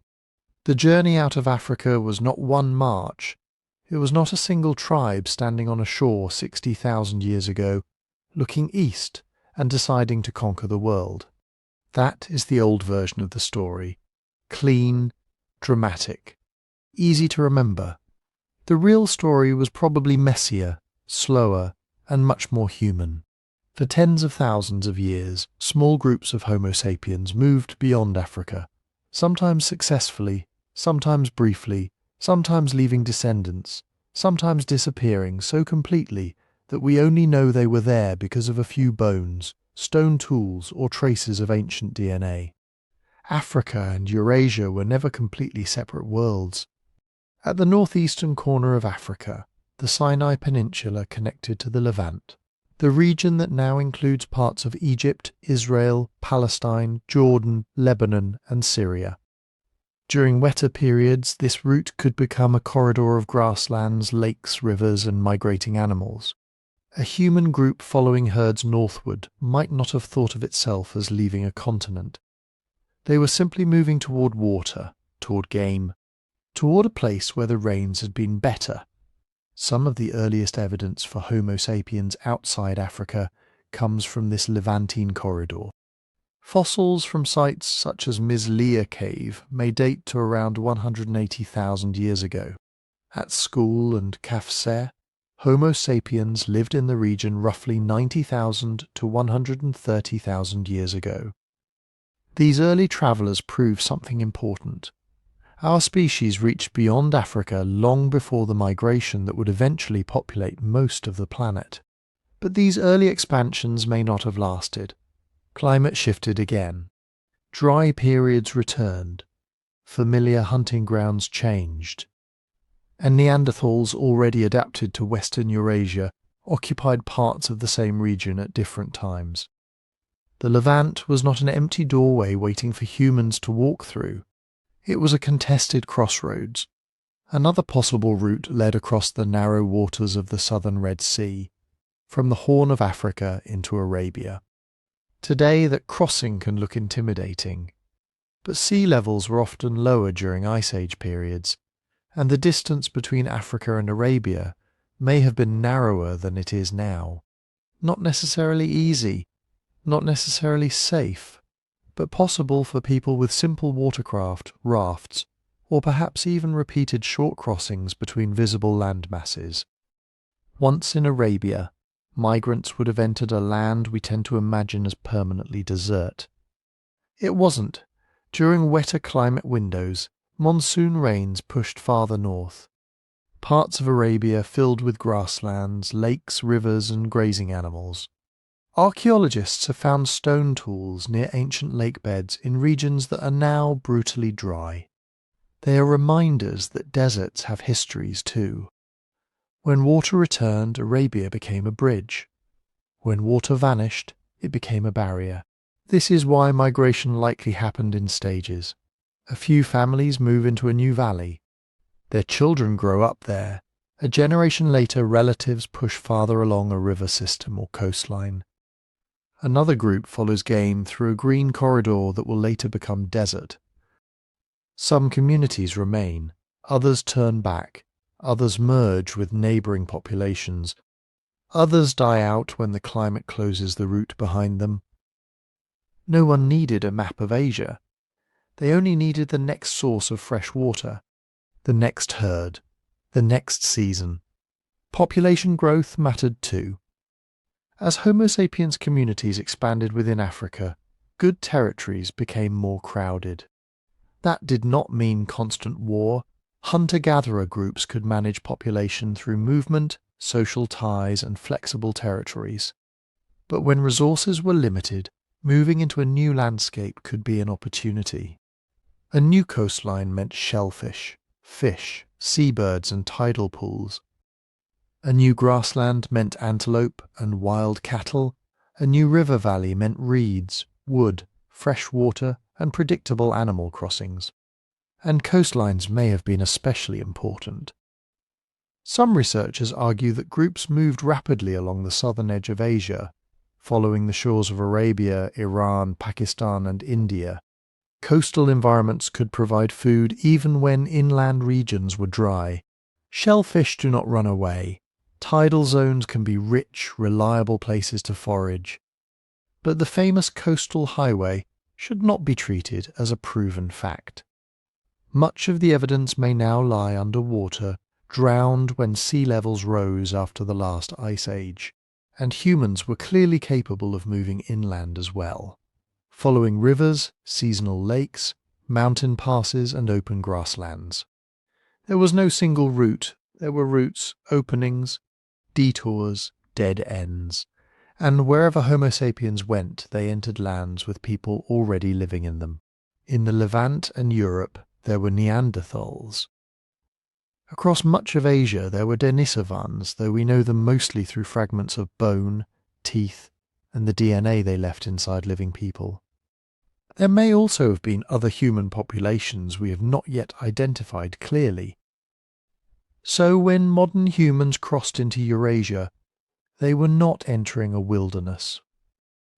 They were arriving in a crowded human world. Different people, different adaptations, different tool traditions, different ways of surviving cold mountains, forests, deserts, and islands.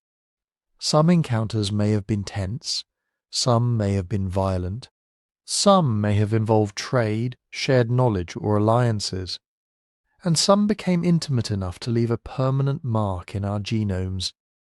The great journeys out of Africa were not the beginning of humanity spreading into an empty world. They were the beginning of a long encounter between human species. And this is where the story becomes more complicated than anyone expected.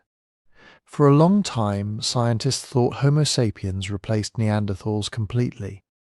We came out of Africa, entered Europe and Asia, and the older human species simply vanished. No mixing, no shared families, no descendants. Then ancient DNA changed everything. When researchers first sequenced Neanderthal DNA and compared it with living people, they found something astonishing. Most people with ancestry outside Africa carry around 1 to 2% Neanderthal DNA. Not a metaphorical connection, actual inherited DNA. Tiny fragments of genetic code passed from Neanderthal parents into Homo sapiens children, then carried through thousands of generations until they reached people alive today. That means some encounters between these populations were not distant sightings across a valley. They were intimate. Homo sapiens and Neanderthals met, formed relationships, had children, and those children had descendants who survived. The first major mixing event probably happened soon after some Homo sapiens groups moved out of Africa, perhaps somewhere in Western Asia, around 50,000 to 60,000 years ago. But it was not just one encounter on one night, between one pair of people. The DNA points to multiple episodes of interbreeding across time. Modern humans entering Europe encountered Neanderthals there. Other groups meeting in the Levant may have mixed with them earlier. Some Homo sapiens populations also carried Neanderthal ancestry back into Africa through later migrations, which is why the old idea that African populations had absolutely no Neanderthal DNA is too simple. Human movement was never one way. Neither was human ancestry. The Denisovans made the story even stranger. For years, nobody knew they existed. Then, in a cave in Siberia called Denisova Cave, researchers found a small finger bone and later a few teeth and bone fragments. The fossils were so incomplete that nobody could have reconstructed their faces, their bodies, or their daily lives with confidence. But the DNA was extraordinary. It belonged neither to a Neanderthal nor to a modern human. It came from another branch of the human family, the Denisovans, and unlike Neanderthals, whose fossils are known across Europe and Western Asia, Denisovans remain almost ghost-like. A finger bone, teeth, a jaw from the Tibetan plateau, a handful of sites. Then their genetic signature appearing in living people across a vast part of Asia and Oceania. Some populations in Papua New Guinea, Australia, and nearby islands carry several percent Denisovan ancestry. Smaller amounts appear in parts of East Asia, South Asia, and the Americas.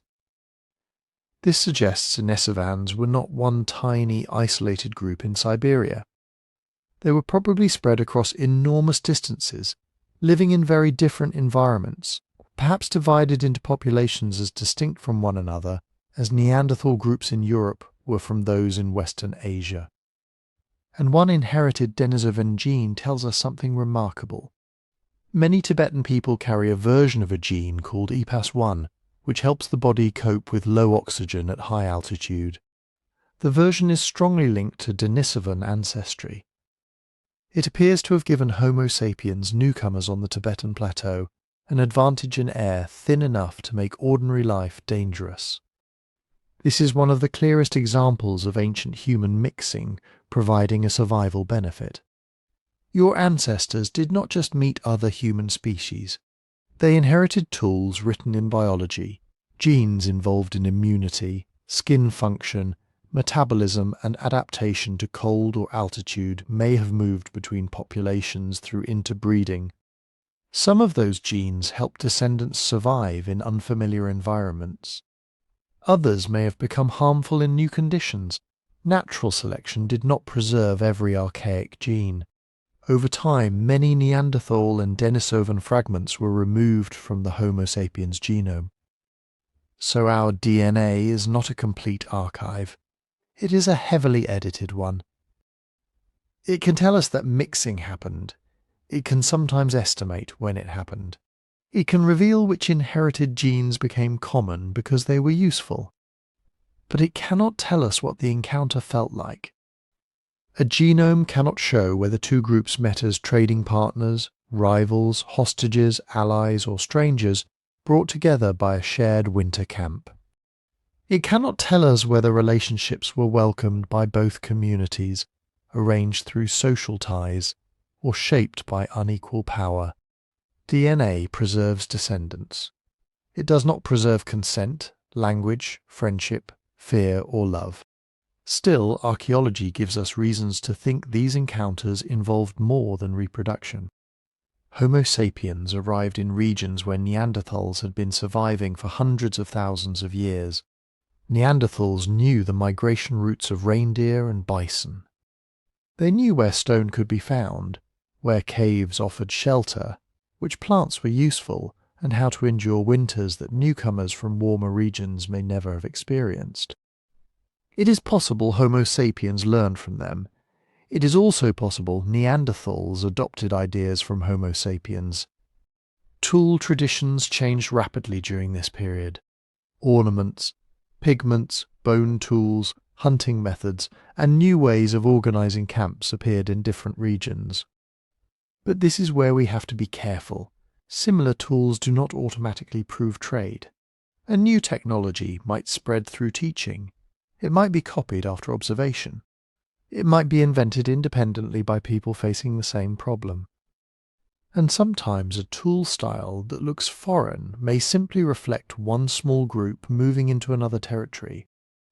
The evidence shows contact. The exact details remain frustratingly silent. What we can reject is the clean story of total harmony. These were not three human species peacefully sharing every landscape as one big family. They needed the same animals, the same water, the same sheltered valleys, the same sources of stone and wood. As climates shifted, good territory could become scarce. Competition was inevitable in some places, but we can also reject the opposite story. Homo sapiens as unstoppable invaders who immediately slaughtered everyone they met. If that were the whole story, Neanderthal and Denisovan DNA would not still be inside us. The reality was probably a shifting mixture of contact and avoidance, exchange and competition, intermarriage and conflict. Different groups, different places, different centuries, and eventually Neanderthals disappeared as a distinct population. By around 40,000 years ago, they were gone from the archaeological record in Europe. But gone does not mean erased. Some Neanderthal lineages continued inside Homo sapiens populations through their children and grandchildren. Why their separate populations vanished is still uncertain. Homo sapiens may have had larger or more connected social networks. We may have recovered faster from local disasters. Climate instability repeatedly broke up Neanderthal habitats. Small populations are vulnerable to disease, low birth rates, inbreeding, and plain bad luck. Competition with Homo sapiens likely mattered too, but probably as one pressure among many. There may have been no single final battle, no one moment when the last Neanderthal disappeared. Instead, across thousands of years, their communities may have shrunk, merged, moved, failed to recover, or been absorbed into expanding Homo sapiens groups. The same may be true in different ways for Denisovans. They did not vanish from history because they were unimportant. They vanished because history had not yet learned how to write down the lives of most humans. But their descendants were still moving east, into forests, mountains, coastlines, islands, and eventually the farthest edges of the inhabited world. From Southeast Asia, some groups kept going east until they reached a barrier no human had ever crossed before. The ocean, not a river you could wade through at low tide. Not a narrow channel with land visible on the other side. Open water during the Ice Age. Sea levels were lower because so much of Earth's water was locked in glaciers. Islands that are separate today were joined into larger land masses. Mainland Southeast Asia formed a vast region called Sunda, connecting areas that are now Thailand, Malaysia, Sumatra, Java and Borneo. But beyond Sunda lay another world, Sahul, a single Ice Age continent made from present-day Australia, New Guinea and Tasmania. And between Sunda and Sahul were deep water channels that never became dry land, even when the seas were at their lowest. To reach Sahul, people had to cross water. Maybe several crossings. The exact route is still debated. They may have moved through islands in what is now Indonesia, using a northern route toward New Guinea, or a southern route toward Australia. But either way, they had to make a journey of at least dozens of kilometers over open sea.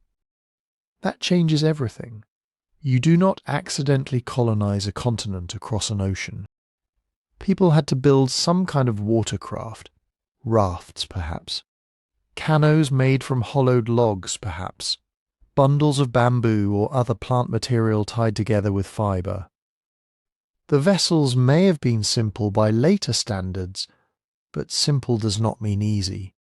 They had to gather materials, shape wood, make bindings, carry food and water, keep children alive, choose a departure point, read winds, currents, clouds, birds, and the behaviour of waves. And they had to decide that land existed beyond the horizon. Maybe they could see distant islands from high coastal ridges. Maybe they followed birds flying at dawn and returning at dusk. Maybe storms pushed some groups out to sea, and survivors learned from the experience. Maybe experienced coastal people understood currents well enough to make deliberate crossings. We cannot know exactly what they believed, but the result is undeniable. By at least 50,000 years ago, and possibly earlier, Homo sapiens had reached Sahul. Some dates suggest people may have arrived around 60,000 or even 65,000 years ago, though archaeologists continue to debate the earliest evidence. Once there, they did not remain on one beach. They spread across tropical New Guinea, dry Australian grasslands, river valleys, forests, mountains, and eventually Tasmania, which was then connected to the mainland. They entered environments unlike anything their African ancestors had known. Some learned to live in deserts where water could disappear for months at a time. Some lived in tropical forests where food was abundant but difficult to find, hidden beneath dense vegetation and seasonal rains. Some moved into high country, where cold nights, thin air, and steep terrain changed every part of daily life. And farther north, other human groups were entering the cold steppe of Siberia. This was not the frozen, empty wasteland we often imagine. Ice Age Siberia included grasslands rich in mammoths, bison, horses, reindeer, and woolly rhinoceros. But it was still a brutal place to live. Winter temperatures could fall far below freezing. Wood was scarce in some regions. A mistake in clothing, shelter, or fire management could kill an entire family. So people adapted. They made more fitted clothing from animal hides. They developed needles from bone and ivory. They used shelters built from wood, skins, and sometimes mammoth bones. They hunted large animals, but they also trapped smaller prey, gathered plants when possible, and learned how to preserve food through long winters. Every environment demanded its own kind of intelligence. A desert traveller needed to remember hidden water sources. A forest hunter needed to understand animal calls, fruiting seasons, poisonous plants, and invisible paths through dense growth. A mountain family needed to know how weather changed with altitude. A steppe camp needed to predict migrating herds across hundreds of miles of open land. There was no single human strategy. There were thousands. And eventually some of these northern populations reached Beringia. Today the Bering Strait separates Siberia from Alaska. But during the coldest phases of the Ice Age, lower sea levels exposed a vast region of dry land between them. Beringia was not just a bridge people hurried across. For thousands of years it may have been a homeland in its own right, a cold, grassy landscape where human groups lived, hunted, raised children, and waited for routes farther south to become possible. Then came the Americas. For decades the standard story was simple. People crossed from Siberia into Alaska around 13,000 years ago, passed through an ice-free corridor in Canada, and rapidly spread south. This was linked to the famous Clovis stone tool tradition. But the story is no longer simple.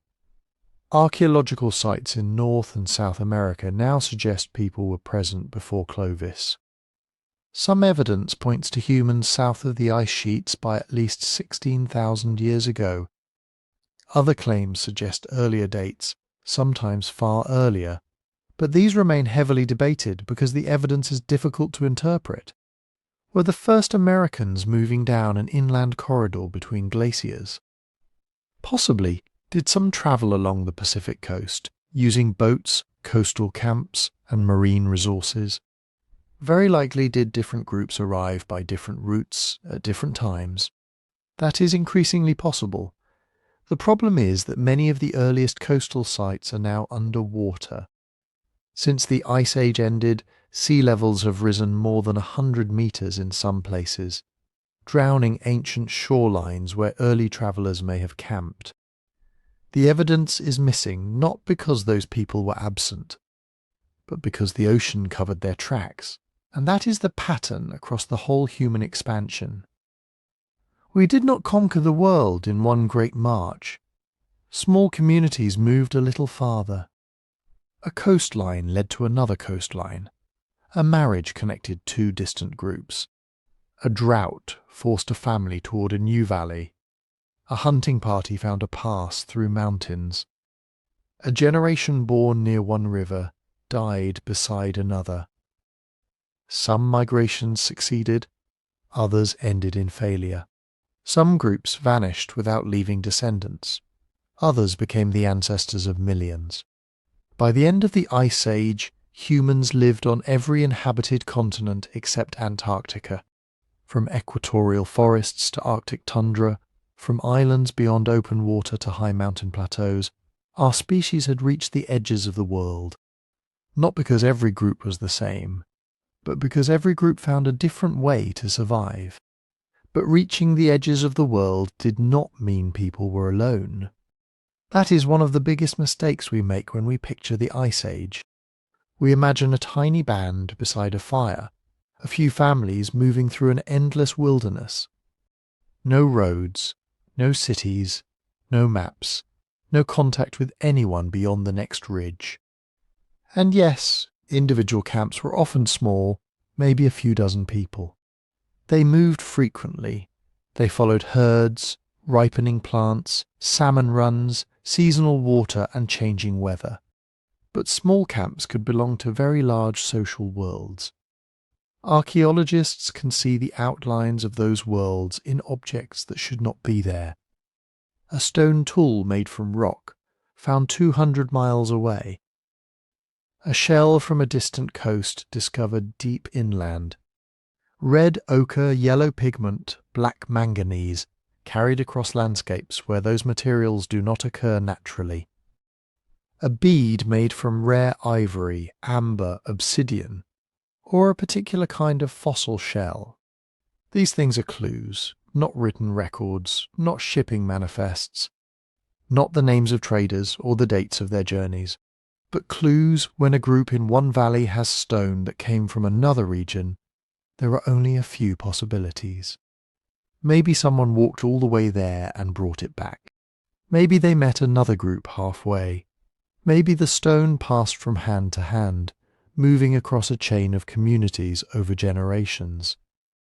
The exact route is usually impossible to reconstruct. But the movement is real. At some Ice Age sites, materials travelled astonishing distances. Obsidian, a volcanic glass prized for making razor-sharp tools, could move hundreds of kilometres from its geological source. Marine shells appear far from the sea. High-quality flint shows up in places where local stone would have been easier to find, but not as good. This was not always trade in the modern sense. Nobody was running a shop. There was no currency, no marketplace with prices written on signs. Exchange may have happened through gifts. A hunter offers rare stone to a family he wants to impress. A host gives visitors shells, meat, pigment, or carefully made tools. A marriage brings a woman or man into a new community, carrying objects, skills, stories, and obligations from their old one. A seasonal gathering becomes a place to settle disputes, arrange partnerships, share news, and renew alliances. One gift creates a debt. One marriage creates kin. One shared hunt creates trust. And over time, those relationships create a network. This matters because a mobile population is not necessarily an isolated population. In fact, mobility may have made connection more important. Imagine living through an Ice Age drought. The river your family depends on is dry. The animals have moved. The plants are failing. You cannot simply look up another camp on a map. You need to know where people might welcome you. You need relatives in another valley. You need allies beyond the mountains. You need someone who can tell you where the water still runs. For hunter-gatherers, social ties could be a form of survival technology. A network could spread food in a bad season. It could provide marriage partners, reducing the dangers of inbreeding in small populations. It could circulate knowledge about distant landscapes, where herds are moving, which pass is open, where a new source of stone can be found, which plants are safe after a fire, which coastline still has shellfish when inland game disappears. And perhaps most importantly, it could give a family somewhere to go when their home stopped being livable. That is resilience, not just surviving where you are, having connections when you cannot. Anthropologists studying recent hunter-gatherer societies have seen versions of this pattern.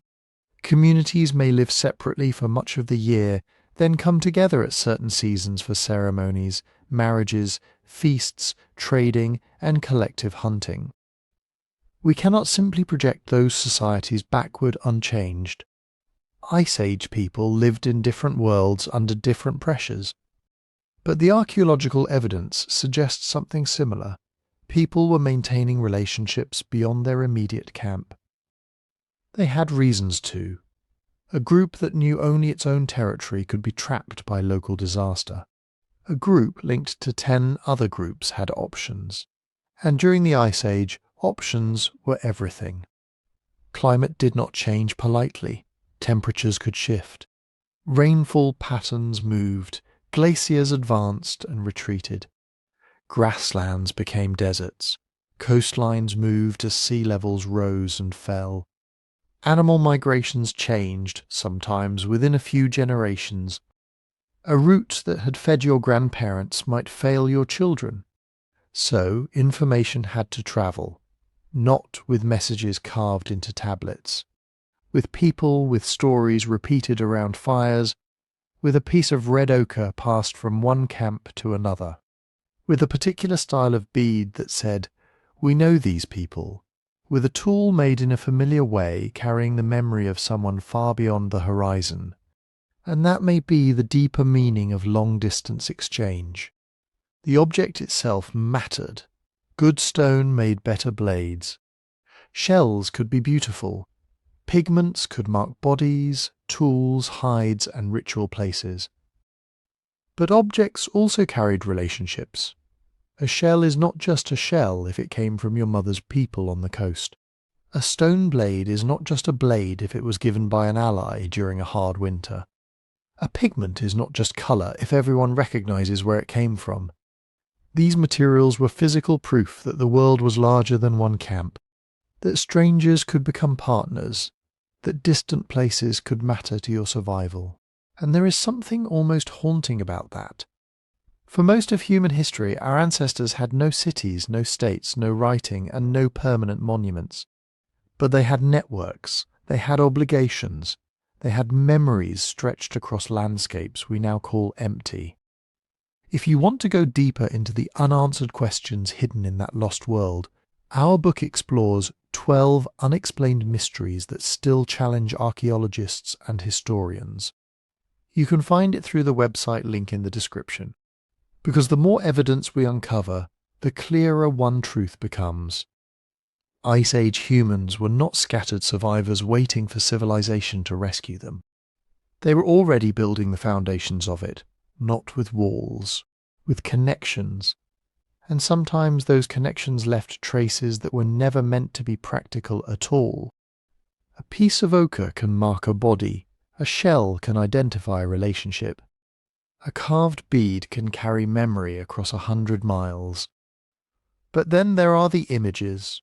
Horses running across a cave wall, bison with their heads lowered, lions, mammoths, reindeer, ibex, rhinos, fish, birds and animals, so carefully observed that you can sometimes identify the season in their coats. Human hands outlined in red, black or white pigment, rows of dots, zigzags, grids, clusters of lines, strange signs repeated across different caves, and figures that seem to be neither fully human nor fully animal. For tens of thousands of years, people entered dark places, mixed pigments, prepared surfaces, carried lamps or torches into chambers where daylight could not reach, and made images that still survive. That word matters, survive, because caves have given us some of the most spectacular art from the Ice Age. Places like Chauvet in France, with paintings possibly more than 30,000 years old. Lascaux, with its charging bulls and running horses. Altamira in Spain, where bison seem to rise from the shape of the ceiling itself. But caves may be misleading us. They are not necessarily where most art was made. They are where art had the best chance of lasting.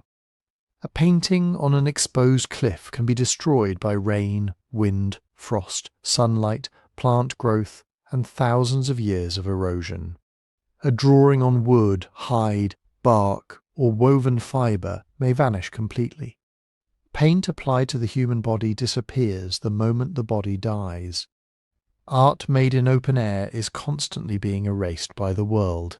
A cave is different. It is dry, protected, dark, sealed away from weather and sometimes from later human activity. So, when we look at the surviving record, caves can seem like the centre of Ice Age creativity. They may have been something else. They may have been the rare archives, the places where a much larger artistic world happened to endure. And we do have clues that art existed far beyond cave chambers, across Africa, Australia, Asia, Europe, and the Americas. Archaeologists have found engraved rock in open landscapes, animals scratched into stone, human figures pecked into cliff faces, geometric patterns carved into boulders. In Australia, some rock art traditions may stretch back many tens of thousands of years, though dating individual images is often difficult. In Indonesia, paintings of animals and human-like figures in caves and rock shelters show that complex image-making was not a European invention. It was part of a much wider human story. Then there is portable art. Objects people could carry, small carved animals made from bone, antler, ivory, stone or clay. Engraved plaques, decorated tools, pieces of ochre marked with deliberate lines, beads, pendants, figurines. Some of these objects are tiny enough to fit in a hand, which means art did not only belong to dramatic ceremonial spaces deep underground. It could travel. It could sit beside a fire. It could be worn against the skin. It could pass from one person to another, from parent to child, from one community to a distant ally. A carved horse might be a beautiful object, but it might also be a story, a marker of identity, a memory of a hunt, a gift, a teaching tool, or something whose meaning has been lost so completely that we do not even know what question to ask. That is the hard part. Ice Age art is everywhere full of intention, but rarely full of explanation. The artists did not leave captions. No one wrote, "This bison means fertility," or "These dots record the moon," or "This figure tells the story of a spirit." So archaeologists have proposed many interpretations. Some images may have been linked to hunting. Paint the animals that sustain your people, perhaps to teach hunting knowledge, celebrate successful hunts, or seek power over dangerous prey. But there is a problem with that simple explanation. Many painted animals were not the ones people ate most often. Cave walls are full of lions, bears, rhinos, and other powerful creatures that were difficult or dangerous to hunt. Some species appear again and again because they may have carried symbolic weight, not because they were dinner. Other researchers see evidence of ritual, the deep chambers, the flickering light, the repeated signs, the animal-human hybrids. All of it suggests that some caves may have been places set apart from ordinary life, places for ceremonies, initiations, storytelling, or encounters with an invisible world. A famous figure from a cave in southern France appears to combine a human body with animal features. Is it a person in costume, a spirit, a mythic ancestor, a creature from a story told around fires for generations? We do not know, and we should be careful not to pretend that uncertainty means nothing can be said. We can say this: somebody made it deliberately. Other people probably understood at least part of what they were seeing. The image belonged to a shared world of meanings. The hand stencils are especially powerful.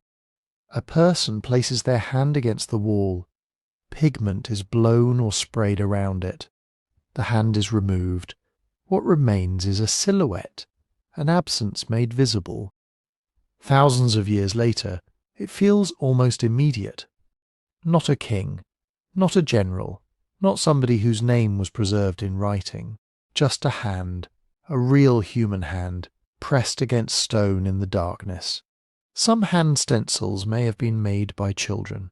Some may show missing fingers, though whether those shapes reflect injury, gesture, or artistic choice is debated. Some appear in clusters, perhaps made by groups over repeated visits. It is tempting to hear them as a message. I was here. Maybe they were, but they may have meant much more. Membership, kinship, a rite of passage, a connection to ancestors, a mark made at a particular moment in a person's life. Then there are the signs, lines, dots, chevrons, ladders, branching forms, rectangles, claviform shapes, and symbols that recur across sites. They are not random scribbles. Many were made carefully, repeated consistently, and placed in meaningful locations. Some researchers think they may represent shared conventions, almost like an early visual vocabulary. Not writing in the full sense, not sentences recording names, laws, or taxes, but perhaps symbols with meanings understood by a community. A particular sign could refer to an animal, a season, a group, a place, a story, or an idea we can no longer recover. And that is what makes this art so important. It proves that Ice Age people were not simply reacting to the world in front of them. They were thinking beyond the immediate moment. They could turn an animal into an image into a symbol, a symbol into something shared between minds.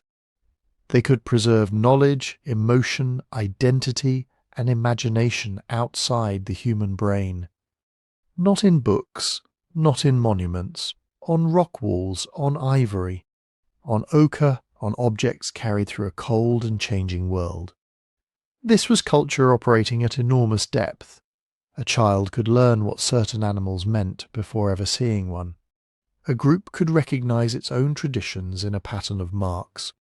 A story could outlive the person who first told it. And once humans could fill the world with meanings that were invisible but shared, another question became impossible to avoid. What happened when someone died? If images could connect the living to animals, ancestors, and powers beyond the ordinary world, then death could not have been just another practical problem. It became something that demanded an answer. When someone died, the living had a problem that was practical, emotional, and possibly spiritual all at once. A body could attract scavengers. It could spread disease. It had to be moved, protected, or left behind. But a body was also somebody. A parent, a child, a hunting partner, a person who knew stories, trails, songs, faces, names. A person whose absence changed the shape of the entire group. And in a world without writing, death meant something even more severe. When an elder died, a library burned. Everything they knew about seasons, animals, medicines, distant kin, dangerous places, old agreements, and ancient stories existed in memory. Some of that knowledge could be passed on. Some of it may have vanished with them forever. So what did people do? The archaeology gives us fragments. A skeleton placed in a pit, a body laid on its side with knees drawn up. A dead person covered in earth, red ochre scattered around bones, shell beads near the head, animal teeth, stone tools, antler, flowers, or objects whose purpose we cannot identify. These are the clues from which archaeologists try to reconstruct one of the most private parts of prehistoric life: grief, memory, fear, love, and perhaps belief in something beyond death. Some of the clearest early burials come from the Middle Paleolithic, associated with both modern humans and Neanderthals. At sites in the Levant, archaeologists have found bodies placed in pits or depressions, sometimes in positions that look deliberate rather than accidental. At Kafse, in what is now Israel, several early modern human burials include red ochre, a mineral pigment that may have carried symbolic importance. One child was buried with deer antlers placed near the body. That was not random, at least it does not look random. Someone dug. Someone positioned the child. Someone brought antlers from an animal and placed them there. Someone made choices at a moment when a member of the group had died. In Europe, Neanderthal burials have been found at sites such as La Chapelle-aux-Saints, La Ferracie, and Shanidar. Some bodies appear to have been laid in prepared spaces. Some may have been protected by stone slabs or accompanied by objects. At Shanidar Cave in Iraq, one Neanderthal burial became famous after researchers found unusually high concentrations of pollen around the bones. For decades it was described as a flower burial, a Neanderthal laid to rest beneath bouquets of wildflowers. It is a beautiful image. It may even be true, but later research complicated the story. Burrowing animals can carry pollen into sediment, wind, water, roots, insects, and thousands of years of disturbance can all move tiny traces through a cave floor. So the flowers remain possible. They are not proven. And that distinction matters, because prehistoric burial is rarely as straightforward as it seems. A skeleton inside a hollow may look like a grave, but was the hollow dug specifically for the body, or was it already there? Was the person buried immediately after death, or did sediment slowly cover them over time? Were objects placed as gifts, or did they simply happen to be lying nearby? Is red ochre evidence of ritual, or was it part of ordinary body decoration that transferred into the grave? Archaeologists have to ask these questions because the ground is not a sealed time capsule. It is a battlefield of roots, water, animals, erosion, later burials, and excavation itself. And yet, even with all that caution, some patterns are difficult to dismiss. People sometimes treated the dead differently from ordinary waste. They returned to certain places, they positioned bodies, they used pigment, they selected objects. In later periods, especially among Upper Paleolithic communities, burials can become astonishingly elaborate. At Sungir in Russia, around 34,000 years ago, 2 children were buried with thousands of ivory beads, carefully made and likely sewn onto clothing. There were ivory spears, animal ornaments, and other grave goods. The labour represented by those beads was enormous. Hours upon hours of carving, drilling, polishing and arranging. Whatever that burial meant, it mattered. It told the living that these children mattered. Maybe the objects marked family status. Maybe they expressed identity, inheritance, or a role the children were expected to hold. Maybe they were offerings for a journey after death. Maybe they were gifts from mourners or symbols that bound the dead to the community. We cannot choose confidently between those possibilities. But we can see care, and care is evidence too. Red ochre appears again and again in prehistoric burials across different regions and time periods. Sometimes bodies were dusted with it. Sometimes bones were stained red. Ochre may have represented blood, life, transformation, protection, identity, or simply a tradition whose original meaning had changed over generations. It is tempting to call it religious, but religion is a heavy word. It brings with it temples, priests, doctrines, gods, sacred texts, and formal rules. Most Ice Age communities left none of those things behind. Their spiritual worlds may have looked nothing like later organized religions. They may have involved ancestors, animals, landscapes, dreams, forces within the weather, or stories in which the boundary between human and non-human was far less fixed than it is for many people today. Or they may have understood death in ways we cannot imagine at all. The material evidence cannot tell us what a mourner whispered beside a grave. It cannot tell us whether they believed the dead could hear them. It cannot tell us whether a bead was placed there for protection, affection, status, memory, or because it belonged to the person in life. But burial does reveal something profound. These people did not live only in the visible world of meat, stone, fire, shelter, and weather. They lived in a world shaped by relationships that continued after death. A dead body could still belong somewhere.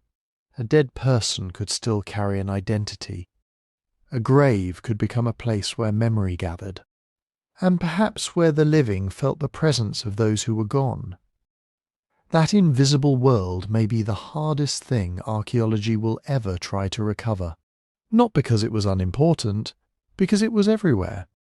It lived in gestures that left no trace, in words spoken over a body, in faces painted with grief, in songs, names, dreams and stories that vanished the moment the last person who knew them died.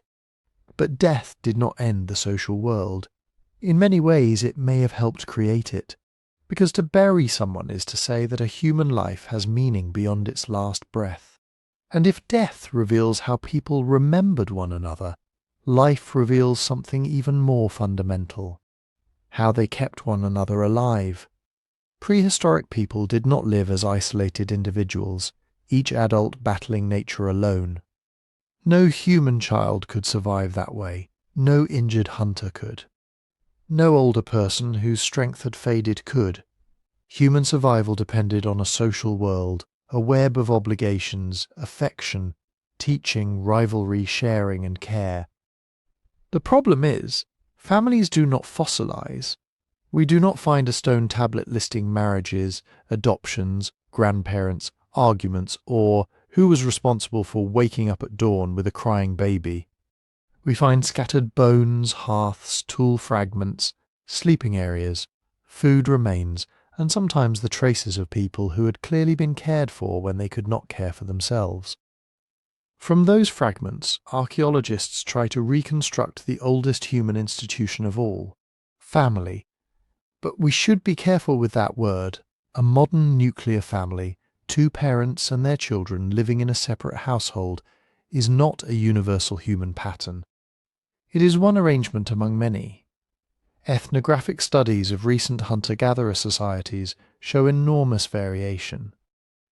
Children may be raised by parents, grandparents, older siblings, aunts, uncles, cousins, and unrelated adults. People may move between camps. Partnerships may change.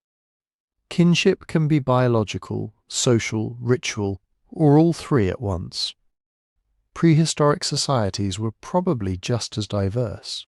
Still, one thing appears almost certain. Human childhood was unusually long. Compared with other primates, human children remain dependent for an extraordinary amount of time. A young antelope is walking within hours. A chimpanzee becomes increasingly independent over a few years. But a human child needs food, protection, warmth, teaching, and emotional support for well over a decade. And Ice Age life did not make that easier. Children had to learn which plants were edible and which could kill them, how to find water, how to recognize animal tracks, how to make fire, shape stone, prepare hides, avoid predators, understand weather, remember routes, and navigate relationships inside the group. That is a lot to learn. A child was not simply growing bigger. They were downloading an entire culture, and that means mothers could not have done everything alone. Anthropologists sometimes call this cooperative breeding. Human children are often supported by more people than just their biological parents. Grandmothers may provide food and knowledge, older children may carry infants, gather fuel, watch toddlers, or help with daily tasks. Fathers may hunt, protect, teach, make tools, or contribute food. Aunts, uncles, siblings, and close allies may all step in. The exact balance would have varied from place to place, but the basic logic is hard to escape. A species with such helpless infants and such a long learning period needed cooperation on an exceptional scale. That cooperation may be one reason humans became so successful. A child who survives long enough does not just become another mouth to feed. They become a future hunter, gatherer, healer, toolmaker, storyteller, parent, and keeper of knowledge. Investing in children was investing in the group's future. And children were not merely passengers in this world. Archaeological sites sometimes preserve tiny footprints beside adult ones, reminders that children moved through camps, riverbanks, caves, and muddy ground alongside everyone else. Small tools and imperfectly made objects may represent beginners learning by doing. A child watching an adult shape a stone blade was not just watching a task. They were watching history being passed from one mind to another. This is where prehistoric life becomes harder to imagine. Most of what mattered happened in teaching moments that left no trace. A hand guiding another hand, a warning near a fire. A joke told while scraping a hide, a grandmother naming plants. An older sibling showing a toddler which berries to avoid. A parent explaining why a certain trail was dangerous after rain. None of that survives in the ground, but human beings do not become human without it. Care extended beyond childhood too. Some prehistoric skeletons show severe injuries, disease or disability. Individuals with damaged limbs, tooth loss, arthritis, infections or conditions that would have made daily survival difficult sometimes lived for years afterward. The famous Neanderthal known as Shanidar I survived major injuries, including damage that likely limited the use of one arm, along with other serious physical impairments. He lived long enough for many of those injuries to heal. That does not prove a modern idea of nursing or compassion, but it strongly suggests support. Someone may have shared food. Someone may have helped him move. Someone may have protected him when he was less able to protect himself. In a harsh environment, survival after serious injury was rarely an individual achievement. It was social. The same may be true of older adults. Few people reached old age by modern standards, but some did live long enough to accumulate decades of experience. An elder might no longer run after game or travel as fast as younger adults, but they could remember distant water sources, old migrations, medicinal plants, family ties, and the stories that explained who the group was. Their value was not measured only in muscle, and neither was anyone else's. Modern assumptions often divide prehistoric labour into a simple picture. Men hunted, women gathered, and everyone followed fixed roles. Sometimes that may have been broadly true in certain places and periods. Pregnancy, nursing, body size, local prey, seasonal movement, and risk all shaped what people did. But the evidence does not support one timeless rule. Women may have hunted in some societies. Men may have gathered, carried children, cooked, made clothing, or cared for the sick.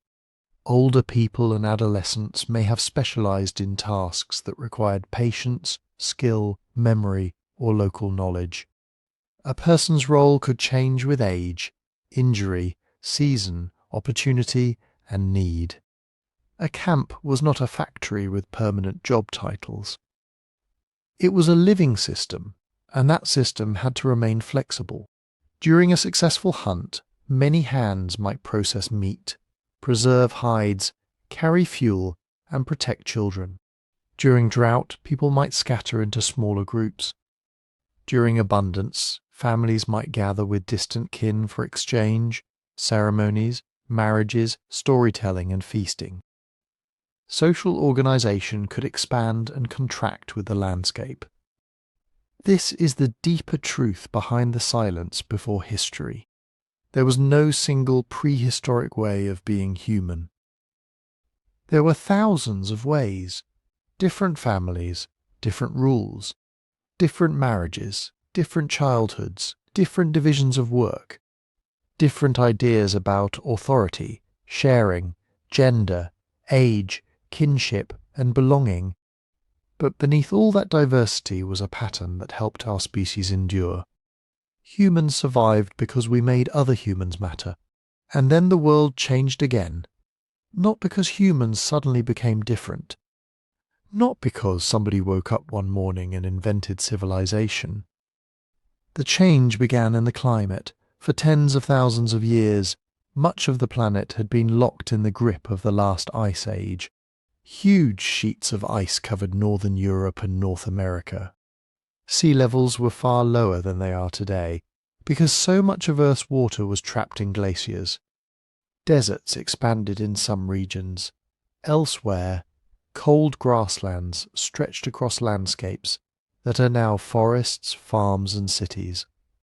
Humans had adapted to that world. They hunted its animals, followed its seasons, built social networks across its open plains, and passed down knowledge suited to cold, dry, unpredictable environments. Then, beginning around 20,000 years ago and accelerating after about 15,000 years ago, the ice began to retreat. The warming was not smooth.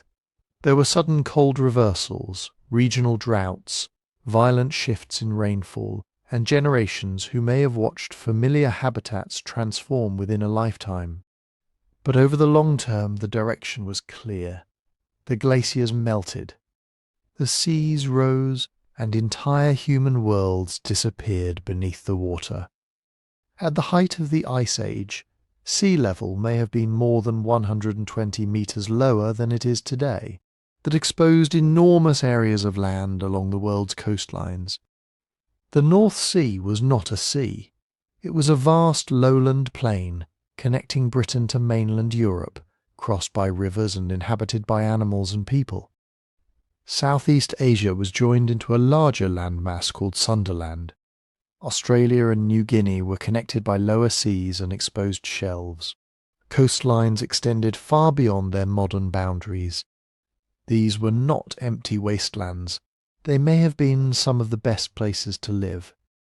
Coasts offer fish, shellfish, seabirds, marine mammals, freshwater estuaries, and routes for travel.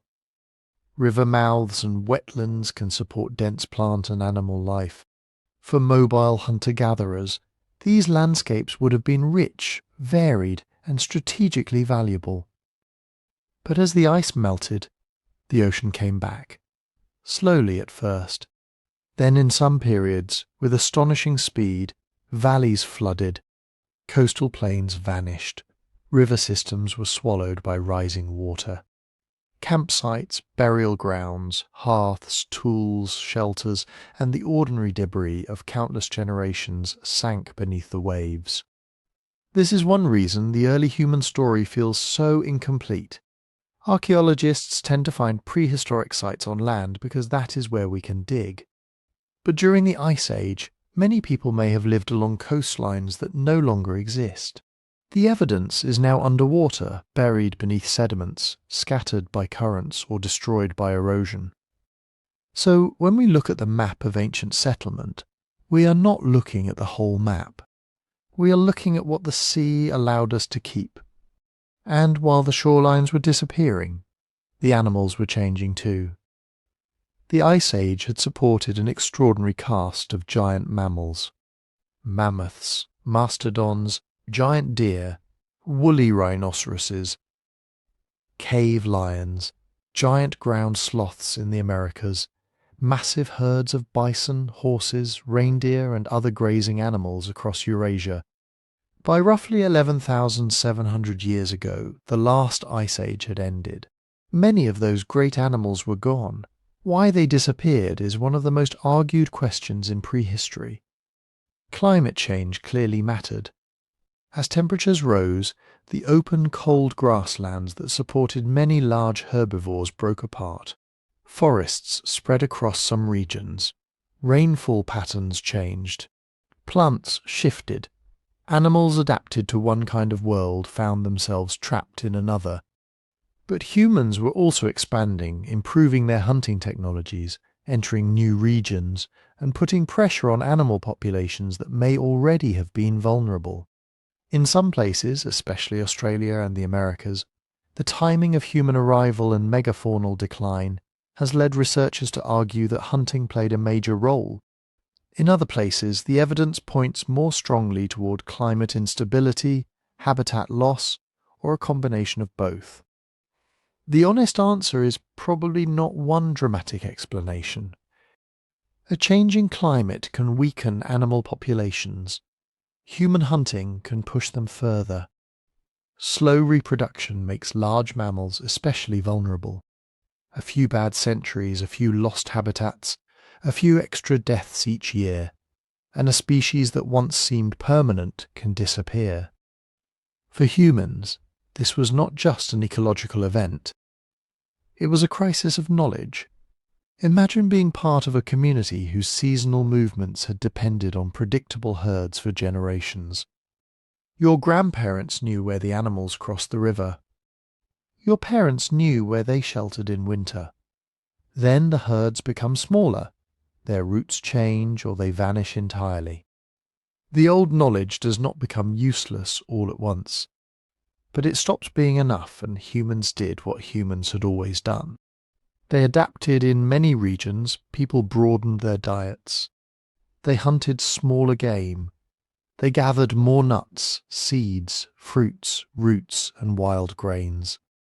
They fished rivers, lakes, and coasts. They made traps, nets, hooks, baskets, grinding stones, and more specialized tools for processing whatever the new landscape provided. Instead of following a few giant animals across vast distances, some groups began returning more often to productive places. Lake shores, wetlands, river valleys, forest edges, coastal zones, areas where fish ran seasonally, plants ripened predictably, and many resources could be gathered within a smaller territory. This did not mean everyone settled down. Many people remained highly mobile. Others moved seasonally between camps. But in certain fertile regions, the rhythm of life was beginning to change. People could stay longer in one place. They could build more substantial shelters, store food, return to the same patches of land year after year. And when people return, they begin to notice patterns. Which seeds grow best near disturbed ground? Which plants respond to clearing, burning, watering, or protection? Which animals can be managed near camp? Which seasons produce surplus? Which places can support larger gatherings? This was not farming yet. It was the threshold before farming. The line between hunting, gathering, tending, planting, and cultivating was probably not sharp. It was a long process of experiments, accidents, habits, and local discoveries unfolding differently across the world. The end of the Ice Age did not erase the hunter-gatherer past. It grew out of it. Farming societies, villages, herding economies, and eventually cities would be built on skills humans had been practicing for hundreds of thousands of years: reading landscapes, storing knowledge, cooperating beyond the household, managing risk, and changing behavior when the world changed around them. History did not begin when people planted crops. It began much earlier. But after the ice retreated, human life entered a new phase. And the old world, the vast lost world of Ice Age hunters, was slipping beneath the rising sea. And once those old coastlines disappeared beneath the rising sea, something else disappeared with them. Not the people themselves, not their lives, not their intelligence, their stories, their grief, their jokes, their arguments, their knowledge of weather and animals and each other. What disappeared was the evidence. This is the machinery of historical silence. For most of human existence, people lived without writing. They spoke, they sang, they taught children by demonstration. They remembered places through stories. They carried family histories in names, rituals, songs, and shared journeys across the landscape. But speech does not fossilize. A conversation vanishes the moment it ends, unless somebody carries it forward. A story can survive for centuries, maybe far longer, passed from grandparents to parents to children.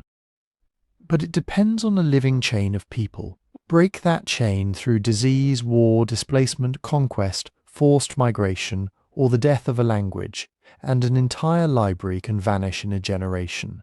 Think about what that means. For hundreds of thousands of years, humans may have had experts in healing plants, animal behavior, stoneworking, navigation, childbirth, conflict resolution, and the movements of stars.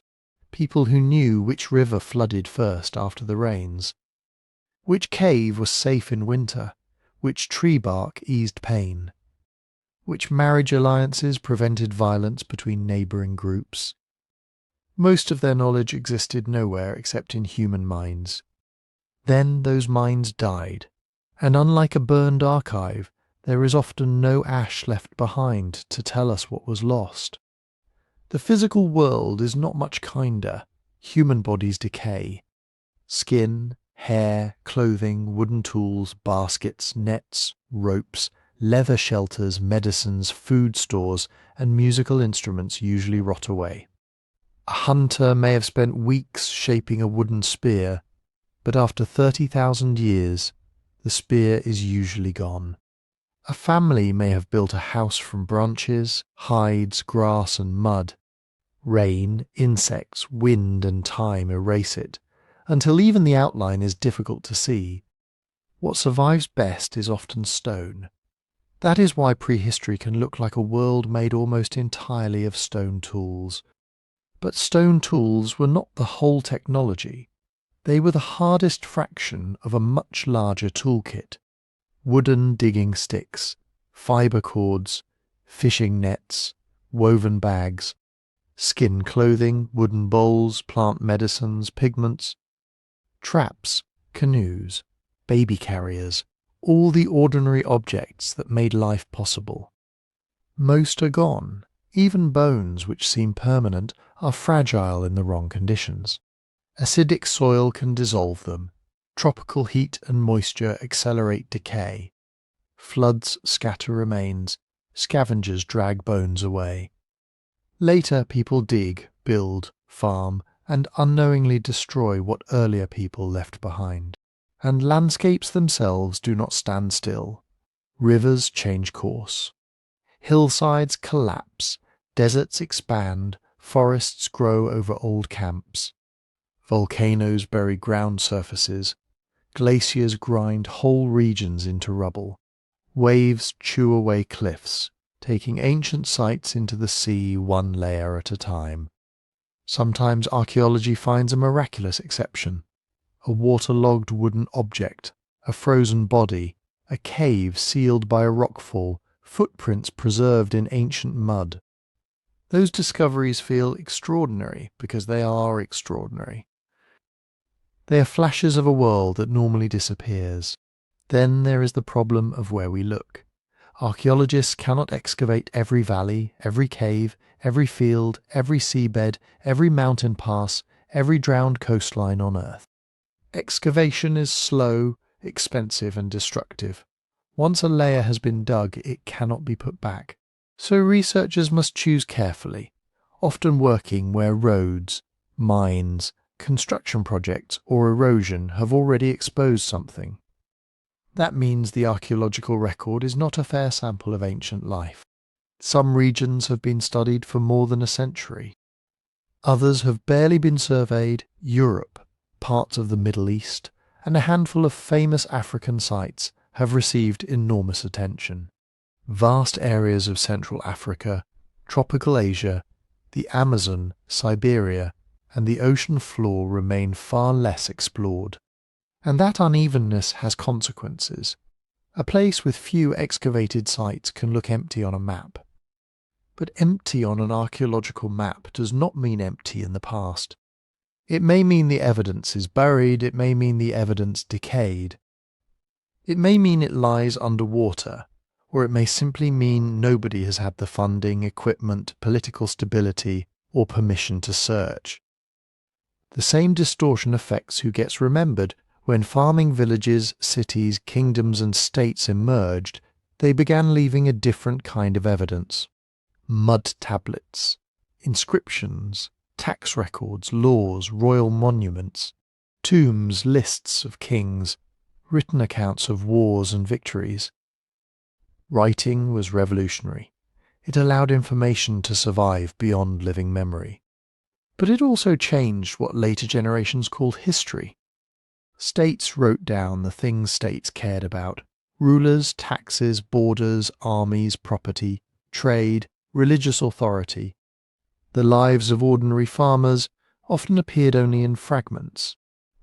Hunter-gatherers outside the reach of states appeared even less, if they appeared at all. And when literate empires described non-literate peoples, they often treated them as people without history. But they had history. They had ancestors, territories. Laws carried in custom diplomatic relationships, technologies, art, languages, spiritual worlds, memories of droughts, migrations, disasters and places no longer visible on any modern map. They were not silent. We are the ones who inherited a damaged archive. The great silence before history is not an empty age waiting to be filled with imagination. It is the surviving edge of an immense human past, a past worn down by decay, drowned by rising seas, buried beneath soil, and filtered through the priorities of later civilizations. And every hearth, footprint, bead, burial, painted wall, and broken stone tool tells us the same thing. The silence is not proof that nothing happened. It is proof that time is very good at hiding the lives that came before us. But hiding is not the same as erasing. That is the final, most important lesson of the great silence before history. For the overwhelming majority of our existence, humans lived before writing, not before thought, not before culture, not before imagination. Before writing, if you compress the entire human story into a single day, writing would appear in the final minutes before midnight. Cities, kings, empires, libraries, religions with sacred texts, recorded wars named rulers, all of it belongs to the last sliver of the timeline. Everything before that is the lost human majority. Hundreds of thousands of years of people waking before sunrise, looking at the sky, checking the wind, listening for animals, gathering plants, repairing tools, carrying children, sharing food, arguing with relatives, falling in love, mourning the dead, teaching the young, telling stories beside fires that went out before morning. They had no written chronicles to announce that they had existed.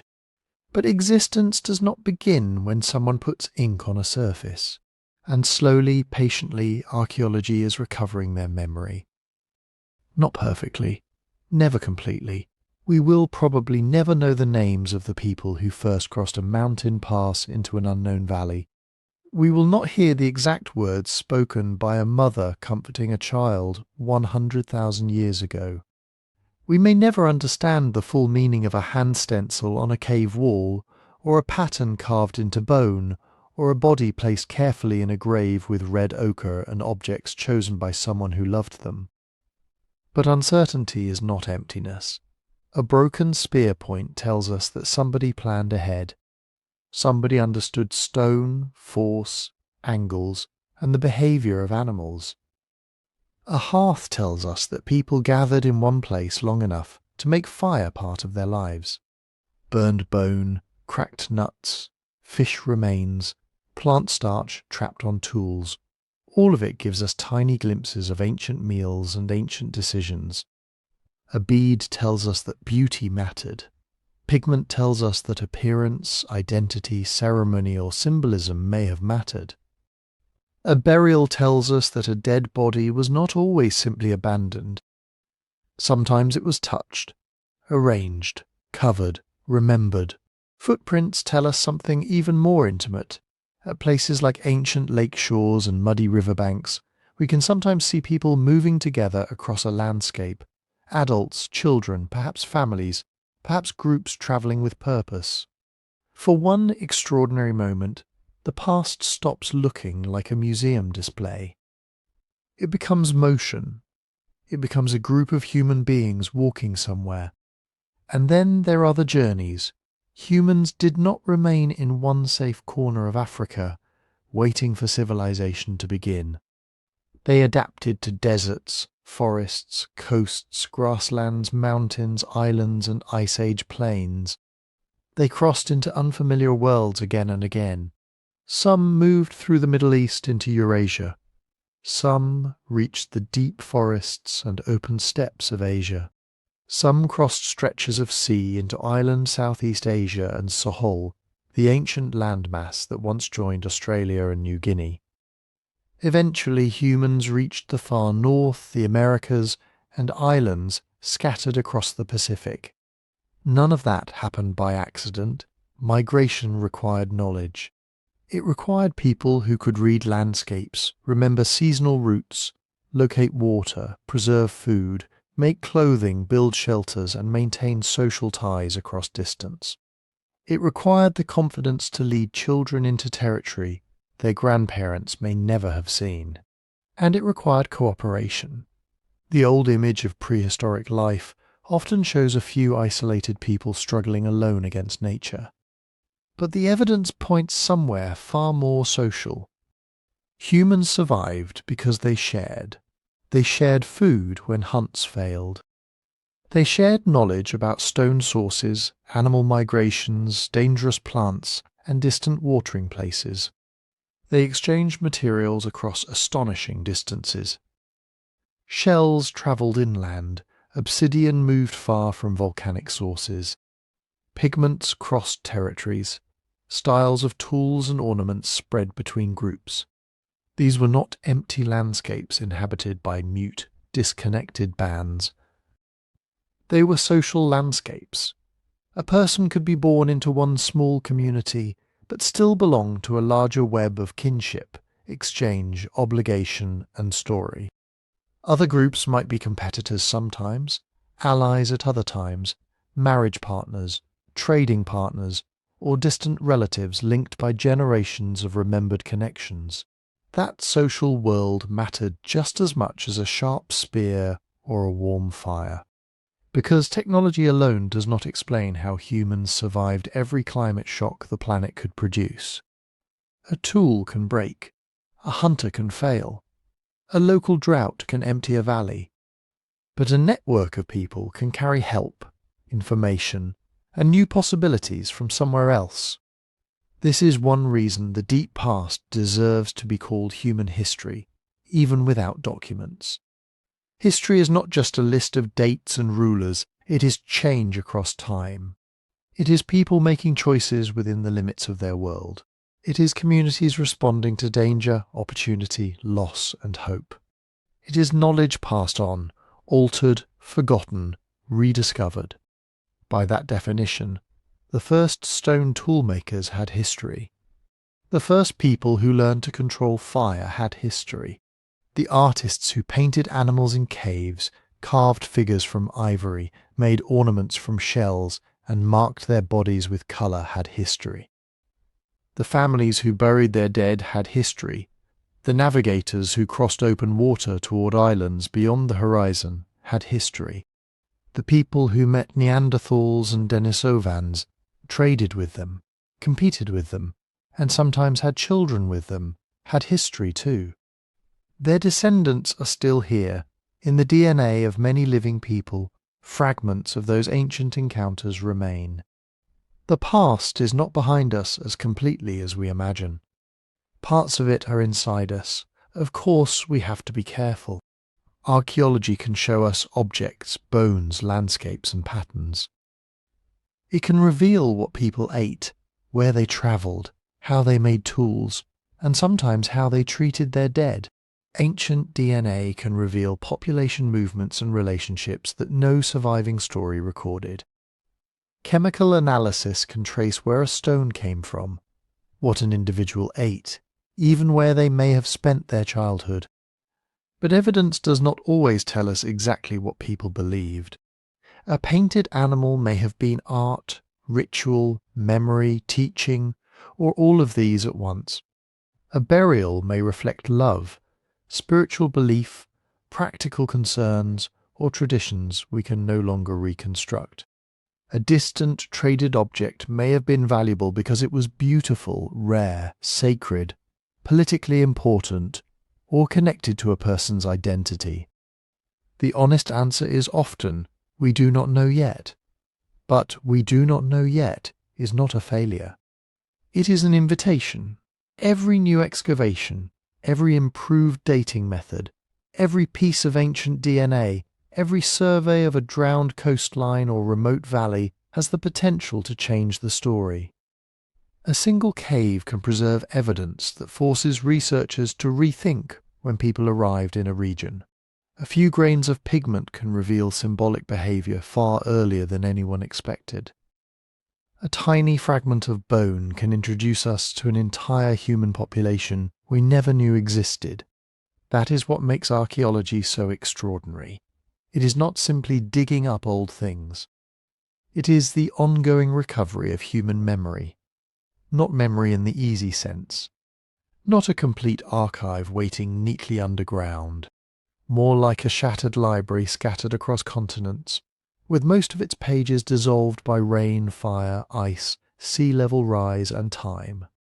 Archaeologists gather what remains, a tooth here, a hearth there, a line of footprints, a stone blade, a shell bead, a grave, a painting in darkness. And from those fragments a larger truth begins to emerge. The people before history had a name, were not waiting for us to make them important. They were already fully human. They were inventive enough to transform stone into tools, fire into food, fibres into clothing, wood into weapons, and landscapes into maps carried in the mind. They were social enough to build relationships beyond the immediate family. They were imaginative enough to fill objects, bodies, caves, and graves with meaning. They were resilient enough to survive climate disasters, migrations, extinctions, and worlds that changed faster than any one generation could understand. And they gave us everything, not our cities or alphabets or machines. Those came much later. They gave us the deeper inheritance, the capacity to cooperate, to learn, to adapt, to remember, to imagine things that do not yet exist, and to keep going when the world becomes uncertain. The great silence before history was never silent. It was full of human voices. We just have to learn how to listen. If this journey through the lost human majority changed the way you see the past, please like the video, subscribe to the channel, and share it with someone who would love this story. And tell us in the comments where you're listening from. It's always incredible to see how far these stories travel. And if you'd like to support the channel in the best possible way, listen on Spotify. The link is in the description.